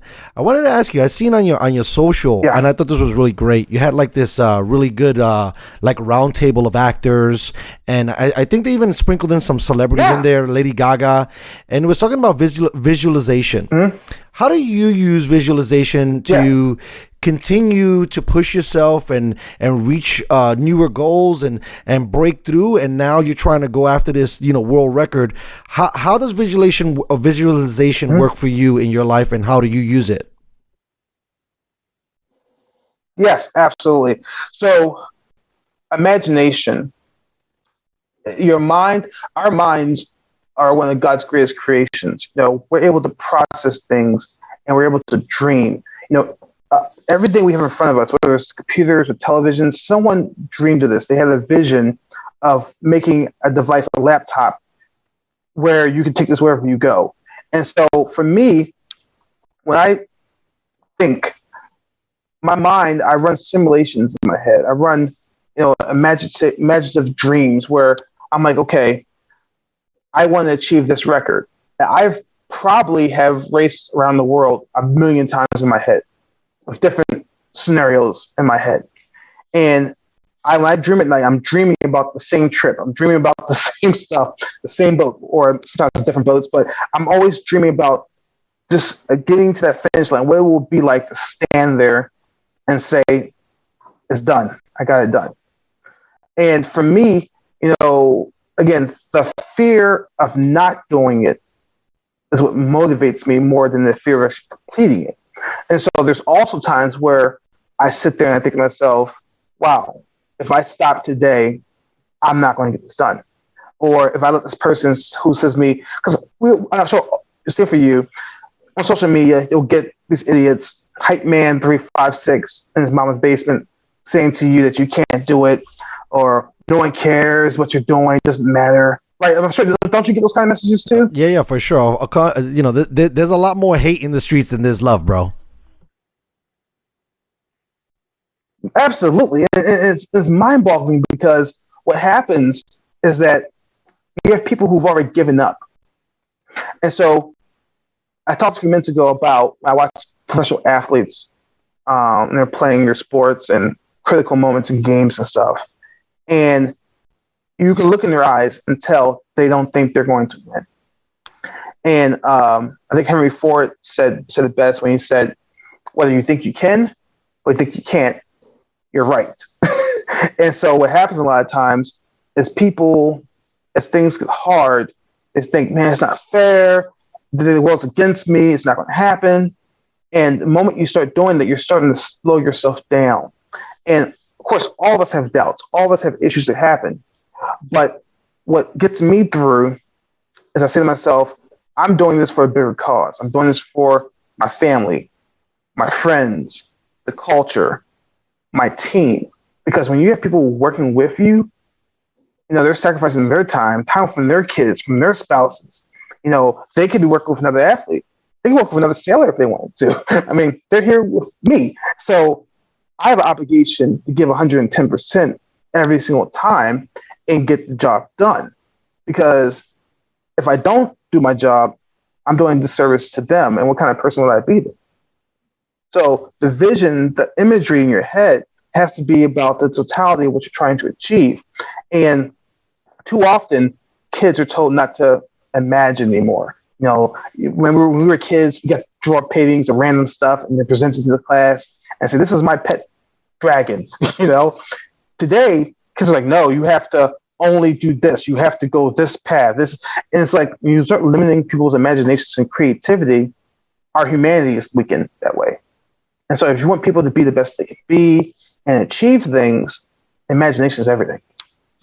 Yeah, no. I have kids now, and whatever they think up, it's always yes, right? You don't want to cap people off. Yeah. You want to make sure that whatever just dream big, right? I think there's so many Les Brown quotes that are going through my head right now, but one of them is if you aim for the moon and you miss, you end up amongst the stars, and it's powerful to be able to do that, man. And we it's important, especially for everybody. I mean, we got to definitely all come together, but it's hard because everybody wants to win, but they don't realize that there's a lot of space on the mountaintop, man. We can all win, right? But it doesn't seem like, you said the 365 hater, he's not going to allow that. But positive thinking. I even thought about when you were speaking too on how for one negative emotion or thought, it takes 11 times to hear a positive one to change your mind. So obviously negativity, when you give it its power, it seems to be stronger and more powerful, but at the end of the day, it's not. You just got to continue to persist and break through. And it's not going to be easy, man. I mean, I think a message that I try to send to my kids is life is hard. And, it doesn't always have to be, but when you're trying to say I'm going to be the best, it's not going to be easy. When you're saying I'm going to break records, it's not going to be easy, and so it's extremely important to keep, that point of view strong. And I'm super excited to meet you and see that there's someone else in the space that thinks like that. I mean, shucks, you got to start your own YouTube channel, bro, and start yelling at the world and telling people that we can all do it, because we need more of you guys, man. So I wanted to, we got really emotional. I think I almost dropped a couple tears in that conversation. I don't want to leave too quickly, but I wanted to ask you, being that Black History Month just left us a day ago, I wanted to ask you, you talked about Kobe, you talked about Jordan. What did a gent like Martin Luther King mean to you growing up? Did it have an impact on you? I mean, you said your dad was a pastor. You grew up into that whole, background, and, speaking and being able to be a leader obviously is almost parallel in the way you grew up and the way Martin Luther King kind of had his up and coming times. So if you can talk to me a little bit about that, and then we'll switch gears a little bit more back to sports and racing. Yeah, absolutely. That's an excellent question. So Martin Luther King Jr., when you read about his history and the direction he was going, he was a visionary, a person who wanted to leave the planet in a better place than he was born into. And, it's going to sound really weird, but his positive energy escalated the more negativity escalated. So he was always trying to be more as positive as the negativity was. And what you have happened was that mentality started spreading. One of the important things that we learn from him and others is that not everyone who has uncomfortability with other races is a racist. Okay? There's people who just don't know. And so what happens a lot of times is you'll have people who grew up in the mountains, I'm not going to say a state, but a mountain range someplace, who only know what the grandfather taught them, what the father taught them, what the mother taught them. And that's it. And so then when they see a Martin Luther King or a Tiger Woods or someone of color come around, they're going to base their actions on what they were taught. Now, the key is this. When I go places, yacht clubs and stuff, and these people have never been around African American before, I'm an ambassador for my culture. It's my responsibility to go there and share who we are, how we operate, and do it in a manner that helps bring them and make them an ally. Doesn't always mean that they will become an ally. Maybe not today, maybe not 10 years from now. But my actions can help bridge people who don't have experience, don't know. And so when you look at like Barack and Michelle back in the day when they were president, a lot of people just didn't know that there were African-American professors. It's just that basic, and it's not their fault because they're in their bubble, they live in their town, they haven't been anywhere. And so their responsibility, as Michelle Obama said in her book Becoming, is to always set the stage for the next couple behind them who comes in become president as a minority, because what they do is going to be measured, it's going to be overanalyzed, it's going to be nitpicked, because people are trying to learn. Sometimes they're learning for negative reasons, sometimes they're trying to learn for positive reasons. But at the end of the day, whether it's Martin Luther King or Malcolm X or Sidney Poitier or all these people, they all try to teach a lesson of present yourself as a testament of what humanity could be. And then what happens if people are eager and willing to learn, then they're going to learn from you by watching your actions.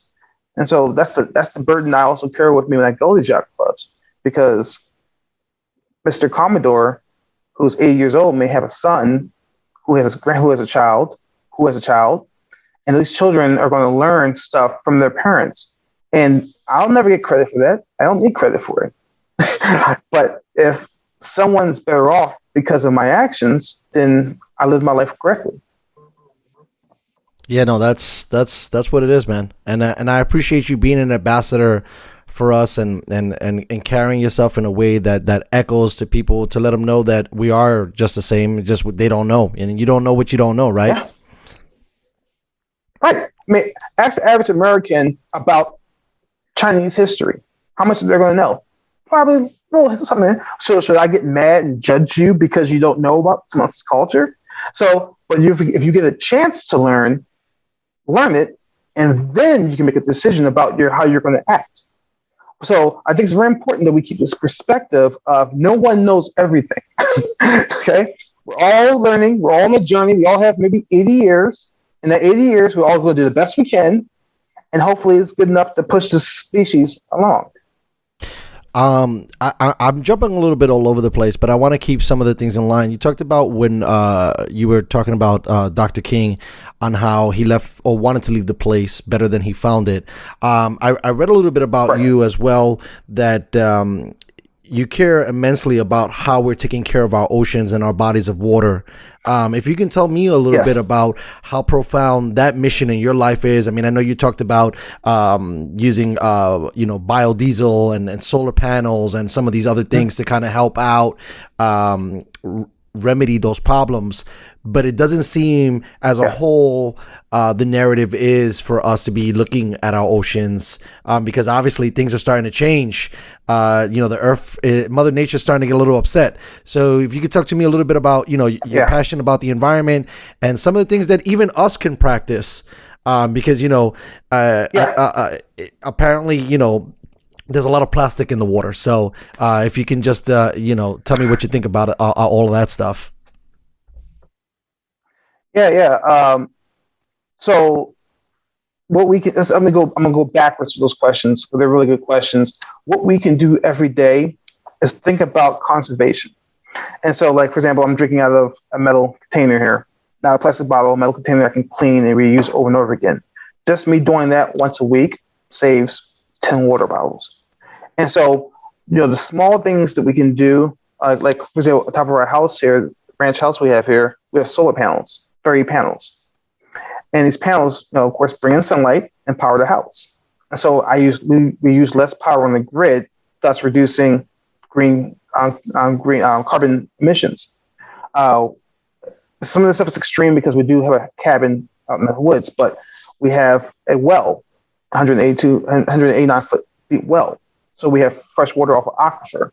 And so that also helps to reduce, the waste of water and stuff. So there are always things you can do if you live in a city. The same thing, you ride a bike versus always driving. If you're going a block down the street because of wings and come home, walk.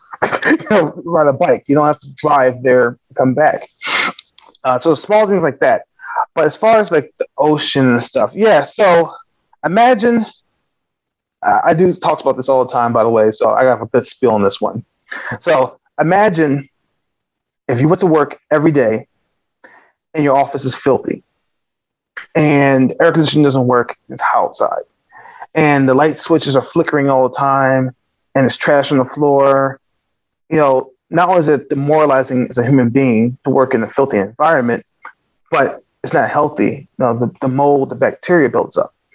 And that's kind of how it is for me on the ocean. When I'm out there sailing and I see trash bags, and this is like real, like I've seen large black trash bags just floating around the ocean, out 100 miles out, not like near the coastline, like 100 miles out, you'll see trash bags floating around. You'll see oil slicks in the water from the oil that may have leaked off of boats and stuff. You'll see, I'm not going to say brands, but you'll see different fast food restaurants, cups and stuff in the water and stuff. And it's one of those things where it's like, someone dropped that on the ground and it got washed into the ocean because that person didn't care. And then what happens then, that plastic and that material breaks down, or some of it never breaks down, but it's stuck in the ocean, and then the animals eat that, and then they die. Or you look at the ocean as it warms up, the currents get stronger. And if people want to know about the weather and climate change, the weather systems are changing. And so 20 years ago, when we were sailing on the ocean, we would get storm systems that would come through, and they were pretty consistent weather patterns. We knew hurricane season we'll start off with tropical depressions, and then hurricane, then tropical depression, and then it's done. Now we're getting tropical depressions in the winter. I mean, stuff like that. It's just bizarre. And so I get to experience, unfortunately, climate change at the most extreme because I'm in the most extreme environment, the ocean. And so one of my things has been simply, what can I do to help protect the oceans? Well, the first obvious thing is cut back on fossil fuels, because fossil fuels not only doesn't help me anymore because the fuel's heavy and expensive, the engines are heavy and hard to maintain, and they're dirty. And so by me removing a diesel engine off my boat and using batteries and using electric motors to charge the batteries and stuff, I'm able to not only help the environment, but my performance goes up. I haven't had an engine on a boat I've restored in years because I don't need them anymore. And so we charge our batteries using hydro generators, which are pretty much propellers underwater. So as the sailboat's moving with the wind, the boat's creating motion, the propellers turn underwater, thus you have a water turbine. When the boat's sailing, the wind's blowing, so we have a wind turbine. So you're getting wind power as well. Then, about 60% of the time, it's sunny outside on the ocean. So we have solar panels, and that gives us sunlight. So we have systems, a diverse system that allows us to power a boat. And let's say, like, if all you have is a diesel engine and the diesel engine dies, well, your race is over because it's the only power system you have. But if you have 4 or 5 systems, and let's say you have a biodiesel on board, you have 4 systems on board. So if one dies, you still can power your boat. And I've been on trips where my power systems have died, and I had to hand steer for 4.5 days. That's not fun. And so it's one of those things where, the last example I'll give to answer your first question, competitively, there's a race that just finished called the Vendée Globe, which is a solo around the world race. It happens every 4 years. I'll be in the 2024 race coming up. 5 of the boats had to quit the race because they hit debris in the water. So just imagine if you have a $7 million boat, your sponsor, a multinational sponsor, they put all this money in, you have 4 years of buildup, you're a third of the way around the world, and then you hit a trash can or a tree trunk, and you damage the bottom of your boat. Now you got to pull out the race. And that whole 4 years has been wasted, all because someone just dumped trash off a boat or off land. Wow. And so, it's quite depressing when you think about the damage we've done. But I do have hope. I do believe that, between the new administration and some of the initiatives they're doing, that they're trying to make a dent and try to slow down on the destruction we're causing. And for anyone out there at this stage, if you still think human beings are not contributing to climate change, very simple experiment. It's very easy to do. If you have a car, an extra bedroom in your house, all you got to do is take a plant, your favorite pet, your favorite child. I should say this. Don't do this, people. I know a lot of dumb people in the world don't do this. But if you chose to do this, take a plant, your favorite child, and your grandmother, put them in a room, take a hose from your car, and put the hose in the car into the room. It's over. What do you think is going to happen? The CO2 level is going to kill them. Yeah. Now, I've had people say to me one time before, hey, well, the car gives off more CO2 than the square footage of my room. Okay, fine. Take a lawnmower or get a filter, reduce the CO2 particles down to the proper amount, and do the same thing. Would you want to sit in a room and do that? People actually kill themselves by sitting in their garage starting their cars. And so if you think for a second CO2 is not damaging our atmosphere, yeah, I don't know what to say to you. And so, of course, the Earth has cycles. Everything has a cycle, but our actions are speeding up the cycle. And so, it's one of those things where people get lazy. They make it very political for different reasons. Maybe who knows what it is. But I think everyone's intelligent enough to know if you sit in the garage with your car on, you will die from asphyxiation. And that's what we're doing to the planet. Yeah, I think that was probably the best explanation I've ever heard. Not so much that it's not or it isn't happening, but we're speeding up the cycles. And that cannot be good because those cycles are supposed to last thousands and thousands of years, not 1,000 years. And then we go to another one and so on and so forth. And, at this point, we only got one Earth. So we got to take care of it. I mean, until we pioneer Mars, and that's a little bit of ways. That's like another 20 years away. We definitely got to take care of it, and it's important. But these are the conversations that we should be having more of, and people should be listening more. But everybody, cares more about what their side agrees on. But listen, science doesn't lie. Yeah. It has facts and it has proof and it has data, right? Yeah. So think about that. So you talk to people, and I do talks like this all the time. So I've heard it all, and I have rebuttals for all of it. So someone will say to me, science is not always right. I'll say, okay. Well, your mom's not always right, nor is your dad, nor is your pastor, your church, nor are you. I said, so science is based on people who are specialists who study these different phenomena.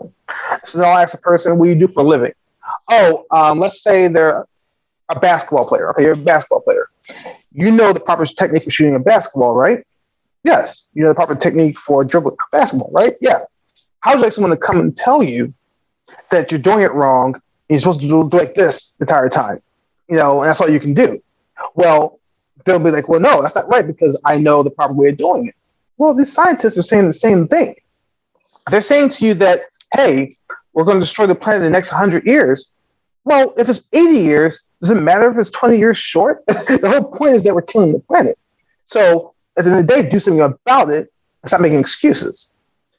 I couldn't agree more. I mean, even if it's 120 or 200, I mean, they're going to be right in some capacity, right? We're not taking care of the place we live. I think the best one that you said was like coming to your office and it being filthy every day. I mean, that's got to be brutal. Or, having, what was it, a $7 million machine getting broken because it hit some debris, or spending 4 years training for a competition and now it's wasted because of that. Mm-hmm. We got to start highlighting this more, and it's got to come to the forefront. Without getting too political, I am happy that this administration at least values some of these things, and hopefully they could be important. But hopefully we don't lose sight of it if someone else comes into office. We need to make it like a consistent theme, throughout the whole thing. I mean, I think I read an article about that you were talking about that Biden got back involved with. I might be mistaken, but with the French Accord of making sure we're taking care of the world a little bit better. So we definitely got to be starting to look at this a little bit more. Man, dude, you got gems all over the place. I want to switch gears a little bit more. I know you're probably pressed for time. You got so much knowledge. We're probably gonna have to get you on here again. But I want to ask you. So I might be saying it wrong. You said is it double? Let me preface it this way. Have you seen the movie Tenet with David Washington? Absolutely. Right. So is that the boat that you race on? Right, the one that the guy got cut off and fell off the boat. Yes. Right. What's the name of that boat? So first. Yeah, tell me. First, that was a great movie, by the way. I love that movie. It's almost as good as Inception. Wow. All right. So that boat right there is called an AC-45. That was a boat that was used for the America's Cup about 6 years ago. Those boats are called catamarans. They're two hulls. They're designed. These particular ones are designed to fly above the water. So what that does, that reduces the resistance. Because when you're dragging the water, that's resistance. If you're flying with a foil, you have less drag in the water. Those boats are really cool. I raced and won 2 championships on similar boats. Our boat was only 33 feet long compared to those being 45 feet long. For the round the world record, I will either use a boat very similar to that, or I'll be using a monohull, which is a single hull boat. This will be determined by the partners that we have, and when they come on board, so we know what their appetite is, I would say. But I prefer those kind of boats, high performance multi-hull boats, because they're faster, they're more stable, and also I've been very successful racing them. That boat, does it go over 40 knots, or is that like that 40 knots is the fastest any boat would go? Because you're saying if it's flying, that thing's got to fly, literally. Yeah. Like the speed's got to be crazy. So the record, yes. So the world record over the course of a mile is held by Paul Lawson, American, by the way. I think he has 65 or 68 knots under sail. Wow. That particular boat you saw there, the record's over about 50.1, I believe, for AC-45. The fastest I've ever gone is 37 knots. And so I'm a couple knots, maybe 13 below that. But the average sailboat in most races, they generally hover around 25. 25 is generally because it's really hard to maintain those kind of speeds for a long period of time. Because if you think about it from the standpoint, every mile you travel, the wind shifts, basically. And so once that shift happens, you're going to slow down automatically, or you have to adjust your course to maintain the angle that you have and the balance you have. And so most of the time, I think the 24-hour record right now is, so the fastest 24 hours trip, I believe, is about 900 miles. And it was done by a crew, a 135-foot trimaran called Bank Popular at the time, Pascal Belligori. I think they averaged about 35 knots over 24 hours, which is insane. Yeah, that's crazy. That's just really, really fast. That thing that David Washington is doing when he's look like he's paddling with his hands, what is that doing to the boat? Yeah.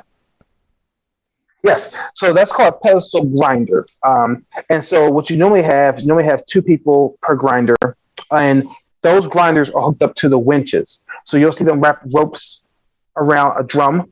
Those are called winches. And on large boats, high-performance boats, you use the grinder to get that rope to turn fast. And as the rope turns, the sails tighten up. And so what happens, depending on the wind angle and your speed, you want your sail out a certain angle. So if you take your hand like this, I'm going to hand the camera like this, and if the wind's blowing really light, you want to open your sails up a little bit so you can cup the air better. Now, when you start picking up speed, and picture this as a bicycler. When you ride your bicycle, when you're sitting still, the wind's hitting you in the back of your head because the wind's blowing behind you. When you start pedaling your bike, the wind starts hitting you in your face. Your motion is creating wind. It's called apparent wind. And so on sailboats, it's the same thing. As you start going faster and faster, the wind starts shifting behind you, if you will, to the side of you. And maybe sometimes if you're really good, a little bit forward of the beam in front of you. And what happens, you have to tighten your sails up more and flatten them out more as you do it, because all a sail really is a wing. And so you picture a sailboat now and think of it as an airplane on the water, because all you're doing is taking the wing off of, I hate to say Boeing at this point, but a wing off an Airbus. And you're putting a vertical on a sailboat. That's what you're doing at this point. And that's how you create basically the inertia to steer and move forward. Exactly. So again, not to be too nerdy, but no, nerd the out, back bro. side of the sail. Mm-hmm.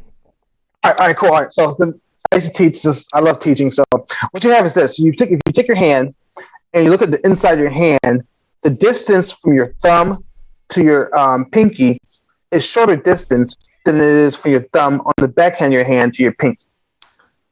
That distance is further away, and so what happens when the sail's going through the water, the wind has to accelerate around the longer distance on the backhand of your hand to catch up with the wind on the smaller side of your hand. And what happens, that acceleration creates that forward push. And so I think it's I can't think who it was. I think maybe it's Archimedes. So that's the push and pull thing where you have, as the wind's coming through, it's forcing you forward. So picture like this, wind coming this way, it's going to pull you that way. And so that's when you look at airplane wings. It's the same thing. Airplane wings, the wing is a bubble. The bottom part's flat, the top part's curved. And so what happens, the wind has to accelerate to catch up with the wind that's being separated. And that produces your lift. No, that's pretty awesome. I think I've seen that same boat in another film, the Thomas Crown Affair, and he ends up crashing it. I just wanted to ask, how much does one of those boats go for? Is that another $7 million boat? Oh my more. goodness! Yeah, so AC-45 when they first built them were about $4 or $5 million, and they're really complicated boats to operate because they have a solid wing sail. And so if he crashed that boat, I'm sure he didn't have insurance because the insurance company is not going to pay you back for that if he did that on purpose. So it's one of those things where these kind of boats can be very expensive. The high-end multi-hulls out there, like Rothschild, those guys, Wichita, their boats are probably about $15, $20 million trimaran. But you won't see a lot of those in America because most of our racing here is confined to more coastal racing, where the Europeans, they do a lot of more global racing, so they require bigger, more powerful boats. What we're going to do is get a boat very similar to that. It won't be nearly as expensive. In fact, our boat probably costs as much as two of the crew salaries, probably. But wow. The point is that the boat itself can do a similar job, and that's the goal. One more boat movie reference, and then we'll talk about the race and start wrapping things up. Is this the style of boat that was in Waterworld? Go ahead. In Waterworld, it's almost similar to the same boat, right? Oh, look at you! Right? All right. See, I'm telling you, bro. I got ready. Age now, aren't we? Okay. All right. So now, since you went there, let me explain for the young kids who've not seen Waterworld yet. There's a unique actor named Kevin Costner, and he's a survivor in a post-world, whatever you call it. Post-apocalyptic world. Called Trimaran. Now that Trimaran. Yeah, thank you. He's on board a Trimaran. This Trimaran actually was a real race boat. It was called Promaga, actually, and it was used over in France for the Route de Rome race across the Atlantic. And they took the boat and they made it to a futuristic, worn-out version of it. And they had guys down below inside the boat actually grinding and doing the sailing for him. But they made it seem like he was doing it. An American bought that boat and started using it right after that movie was over. And I think he sold it about 12 years ago to somebody else. But yes, that's a trimaran. That's my passion. Those are the kind of boats I sail on majority of the time. And depending on, again, the sponsorship situation we're working on right now, I will either use a boat like that, which is extremely fast, and I'll come back to that in a second, or I'll use a single hull boat, which is called a monohull, which you traditionally see out in the ocean. Now, the cool thing about a trimaran is that it's basically a monohull minus the safety device we call a keel. Now, under a monohull, you'll have a big blade lead on it, and the lead keeps the boat from tipping over when the wind hits it. So what the trimaran does, actually the Polynesians, the ancient Polynesians, they're the one who created catamarans and trimarans, by the way. When they first started taking logs, and they would put the logs on the side, and they would put a main canoe in the middle. And what they would do, it'll help balance the boat when the wind blows. So as long as the boat is balanced, you can go really fast. And so if you look at my videos on my Facebook page and stuff, you'll see me on tons of boats doing 15, 20 knots of speed with like no sails up. It's just me and two other people, and we're flying because the boat is designed to fly. And so most, if not all, record-breaking boats today are built as trimarans. There hasn't been a record-breaking catamaran built in almost 20 years, I think. And the only record-breaking monohull that's been built was Comanche. I think that was like 8, 9 years ago. That was the last one. So, yeah, trimarans are really the way of the future. The U.S. Navy even built a boat, the trimaran, on the Freedom class, I think it's called. And so, so Waterworld, if Waterworld ever happened, I will probably Kevin Costner with my wife, and we will be fine. So there was some truth to that thing. So you see, I by accident, Absolutely. I know a little bit about sailing. Thank you, Hollywood. Yes, absolutely. Yeah. Like I said, I know you're tight for time. I want to touch on. So you were talking about this is the style of boat that you would use. I had a question before we talk a little bit more about the race. When you start to set on this mission that I think is amazing, do you do stops? Or I mean, there's no way to sail around the world straight, right? Like how does the race go? If you Good can talk to us about that a little bit, because people got to eat and sleep, man. Yeah, so it's almost like you're actually a sailor as you're talking, because your questions are really good. Wow. Thank you, bro. I appreciate it. I did my homework, man. There it is. Okay, now with you. I was like, cool. I'm like, this is a good question. All right. So, sailing, like every sport, has rules. Okay? And so, today, Dustin, if you chose to right now, you could hop on the boat and go and sail around the world.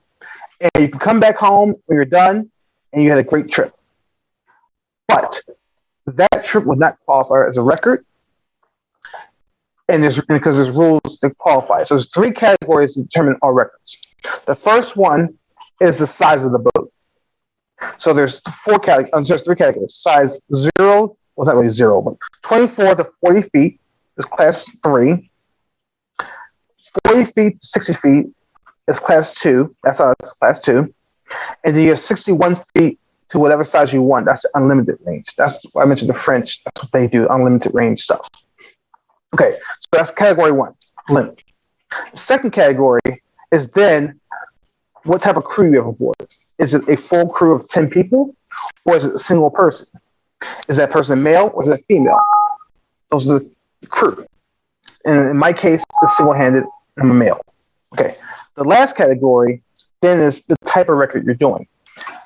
Are you doing a record non-stop or with stops? And this is where the specification comes in. So I mentioned there was 2 brothers in the past in 89 and 91 who went around the world by themselves. The first gentleman, Teddy Seymour, went around the world, and he went through the canals, Panama Canal, then went to the Suez Canal in the Middle East, and then came back to the Mediterranean back home. So he's officially the first African-American to sail around the world solo. 2 years later, Captain Bill Pinkney of Chicago, he comes out and says, well, I'm going to up the ante. I'm going to go around the world, but I'm going to go the traditional record route. He didn't do it as a record. He just did it as a voyage. And he went around the world from, I believe it was Bermuda, I think it was. Oh, no, Boston. It was from Boston, and he went around the world, came back to Boston.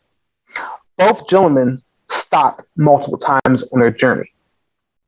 So their trip was more, for lesser term, a cruise. It was a long-distance cruise broken into sections. And so they go in the record book for their journeys, for completing their journeys, but not as world records. So now the table's set. Now here's where we are. My responsibility, my job, is to go around the planet nonstop. And so that's how professional records are done. You start from a destination and you finish back at the same destination as quickly as you can.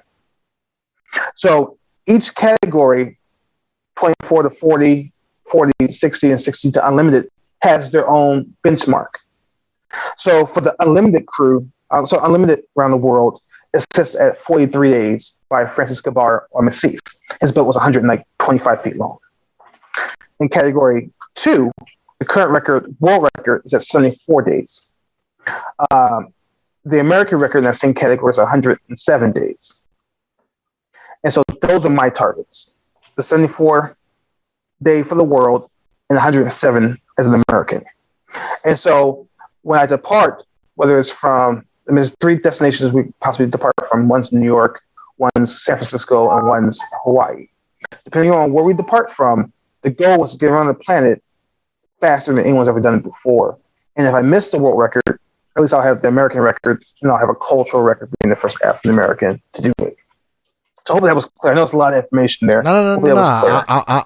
I'm sharp. I like that. Okay, so we're basically doing the second class basically, and you have 3 opportunities to hit a mark, right? And the 72-day mark, or the 72-day mark, if you break that, you'd have to come.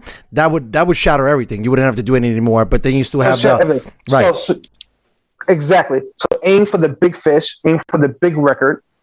And if I finish 1 hour better than the person who did it before, that's good enough. And so all that matters is you win by 1 point. Is it based on an honor system, or is someone like timing you? Like, you know? No.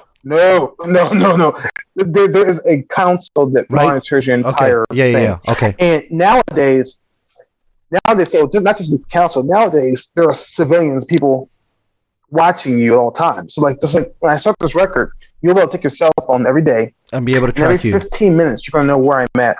Nice. Yeah. And so everyone's tracking everything. The council, they track your start and your finish. They put a black box onto your boat that monitors your location the entire time. And sometimes you have to also check in at certain waypoints. And so it's so hard. There is a tragic story I'm not going to tell right now, but there's a tragic story of a guy who actually did cheat, and he got caught cheating, and he committed suicide at sea because he didn't want to come home and face the music for cheating. So that was back in the 1960s, like 69, I think it was. But having said that, the council governs everything. Like the Guinness Book of World Records, which is we normally hear about, is not this. This is like the NBA of basketball. This is the official council. But by breaking the council's records, you also get to qualify for the Guinness Book of World Records as well. So by the end of this trip, I potentially could have 12 world records in my possession. Nice. Just by completing the record. This is the race in 2024, or when are you attempting this? 2024, right? Right. So excellent. Right. So to answer your question, so what you have, we have some dates coming up that we're going to announce, kind of as a press conference, kind of a big announcement. So we're not going to give the dates out at this very second when the record departure is, but it will be in the coming months. The round of world record in 2024, the Vendée Globe, that's the world champion. That's the Formula One World Championship for the same thing. So I get to race in the fleet to win a race. I also get to compete for the record on my own. And so the racing and record conversation is a unique one because a race has a start date. I can tell you for a fact, November 12th, 2024, this race starts. Oh, actually, sorry, November 4th this time. November 4th of 2024, the Vendée Globe starts. So that's set in stone. If the weather's bad, if there's no wind, doesn't matter. We're racing no matter we're what. We're going to drift for 3-4 days. Doesn't matter. But that's the restart. And so, for example, the race is just finished this week. This race had faster boats than 4 years ago in 2016, but they fell short of breaking the race record because they started in worse weather. So when you race, the record doesn't matter. It matters winning the race. Now, when you depart for a record, you depart. This is the Mr. Miyagi thing again. You depart at the right time to maximize your opportunities to break your record. And so I won't leave if there's no wind. I won't leave if there's a hurricane out there. I will wait until the wind's at the proper angle. I'll try to forecast 72 hours out or more and try to get the best start possible so that I can finish at a good time. Dude, that's so awesome. I'm so stoked. I'm just a little sad we got to wait a few years for it, but man, that's amazing. Like I said, we're gonna start. No. What? Tell me. The record will probably be sooner. Really? Yeah, the record will be way sooner. Okay. So the record will probably be within the next. I'm just going to give a range on purpose. Next 18 months. Okay, that's fair. That's good. The Vendée Globe is actually November of 2024. The race itself is 2024. And so only 35 guys and girls get to race in that race. So it's first come, first serve qualification for that. But the record itself, stay tuned. That's coming soon. I can't wait, man. Good luck, bro. I like it when people set goals so high that it seems crazy to even try. But God bless, man. Yeah. So like I said, we're going to wrap up things here in just a sec. I wanted to really talk to you one more thing. I don't know if you started a foundation, but I know you work with a lot of up and coming young sailors. If you could talk to me a little bit about that and where people can get more information about that. And if there's people that are interested in sailing, I'm sure there's no age gap on sailing. So if they wanted to find out more about your foundation, tell me a little bit about it. Yes. So officially, I don't have a foundation, and that's on purpose. The reason why is because I want to support foundations that already exist. Because I care about a lot of different topics, as we've talked about today, whether it's environmental, education, minorities, diversity, all that stuff. And so I'm aligned with about 7 nonprofits that focus on specific things. And my goal is to help them raise funding and education for each of these things. And so when you go on my Facebook page, you'll see a list of all the nonprofits I support and what I do with them. You'll see pictures and articles related to that. As far as education and getting into sailing itself, if a person wants to get involved in sailing, the right place to go is U.S. Sailing. U.S. Sailing is literally the governing body of sailing for this country. I happen to be a committee member for diversity and inclusion. I also happen to be a part of the board of directors task force. And so I have my hands in a lot of different things with the Hall of Fame and other stuff, trying to diversify the sport and increase participation in it. One of the things we talk about a lot in U.S. Sailing is we understand that for the sport to grow and be sustainable, we have to diversify. We have to have it so kids coming up see this opportunity to compete in the Olympics, compete like I'm doing records. And the only way they're going to do that is if someone goes to them and tells them, hey, there's an opportunity to do this sport. For example, a part of my motivation for working with U.S. Sailing is I didn't know sailing was in the Olympics. Didn't know. There was no way for me to know this as a child. If I had known at 9 years old that Olympics was an option, I would have been out there for about a decade or two racing in the Olympics and stuff. But so my goal is not to have another kid go through that life regret, if you will. So what we're doing is we're doing a lot of initiatives to promote, hey kids, this is a sport that you can do, this is a sport you can participate in, and we want you to participate in it. And so I've been working on education programs like this since 2000. And we've had a lot of minorities, young girls, young men, going out there, and they've gotten careers now. Some of them are boat captains themselves. Some work on water taxis and cruise ships, and some went to the military and stuff. And so I'm very proud of the work that I've been doing with that, because at the end of the day, I know I'm going to retire one day. I'm going to be done, and my wife and I are going to cruise the world. We're going to enjoy ourselves. But there's going to be some kid come along who sees everything I've ever done and undo all of it and break all my records. And I'm being cheering for that kid because that's the whole point. When I'm retired, it doesn't matter anymore. I won when I was supposed to win.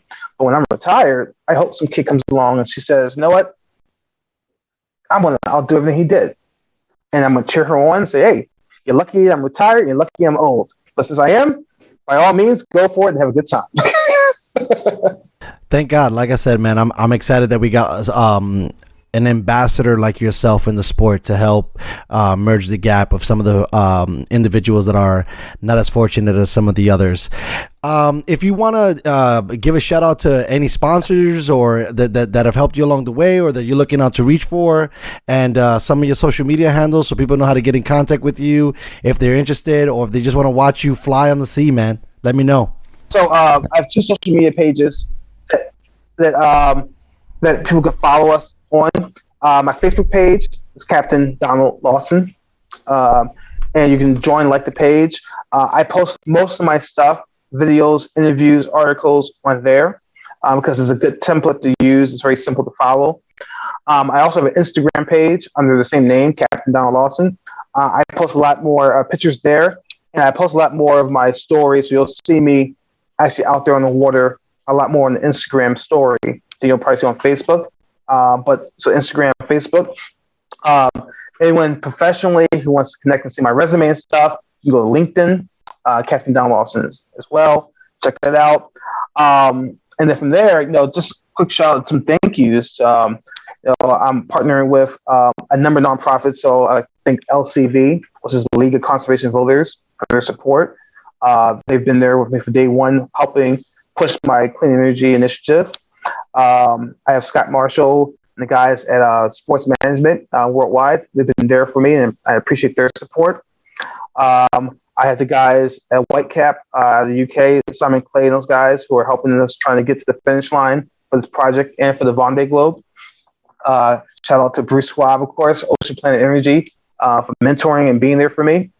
And then some other folks like Marcus Asante, my family, especially my wife, because if you guys are married, you guys know how it works.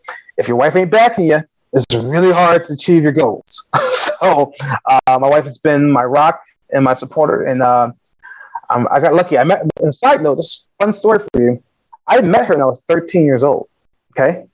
And the moment I saw her, I knew I met my future wife.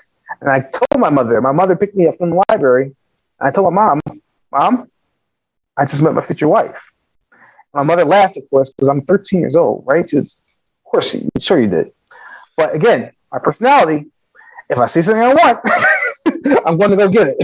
So I know she'll kill me if she watches this, but that's the truth. I stalked her, harassed her until she said yes, and then now she's stuck with me. And so that's a great lesson for us to definitely take away also from all the gems that you've provided with us, Donald. If you want something, go get it. Scott, do you want to chime in and show some love? Tell us anybody that wants to reach out to you, anything like that. Let me know. Yeah. First of all, I just want to say thank you, Donald, for this for today.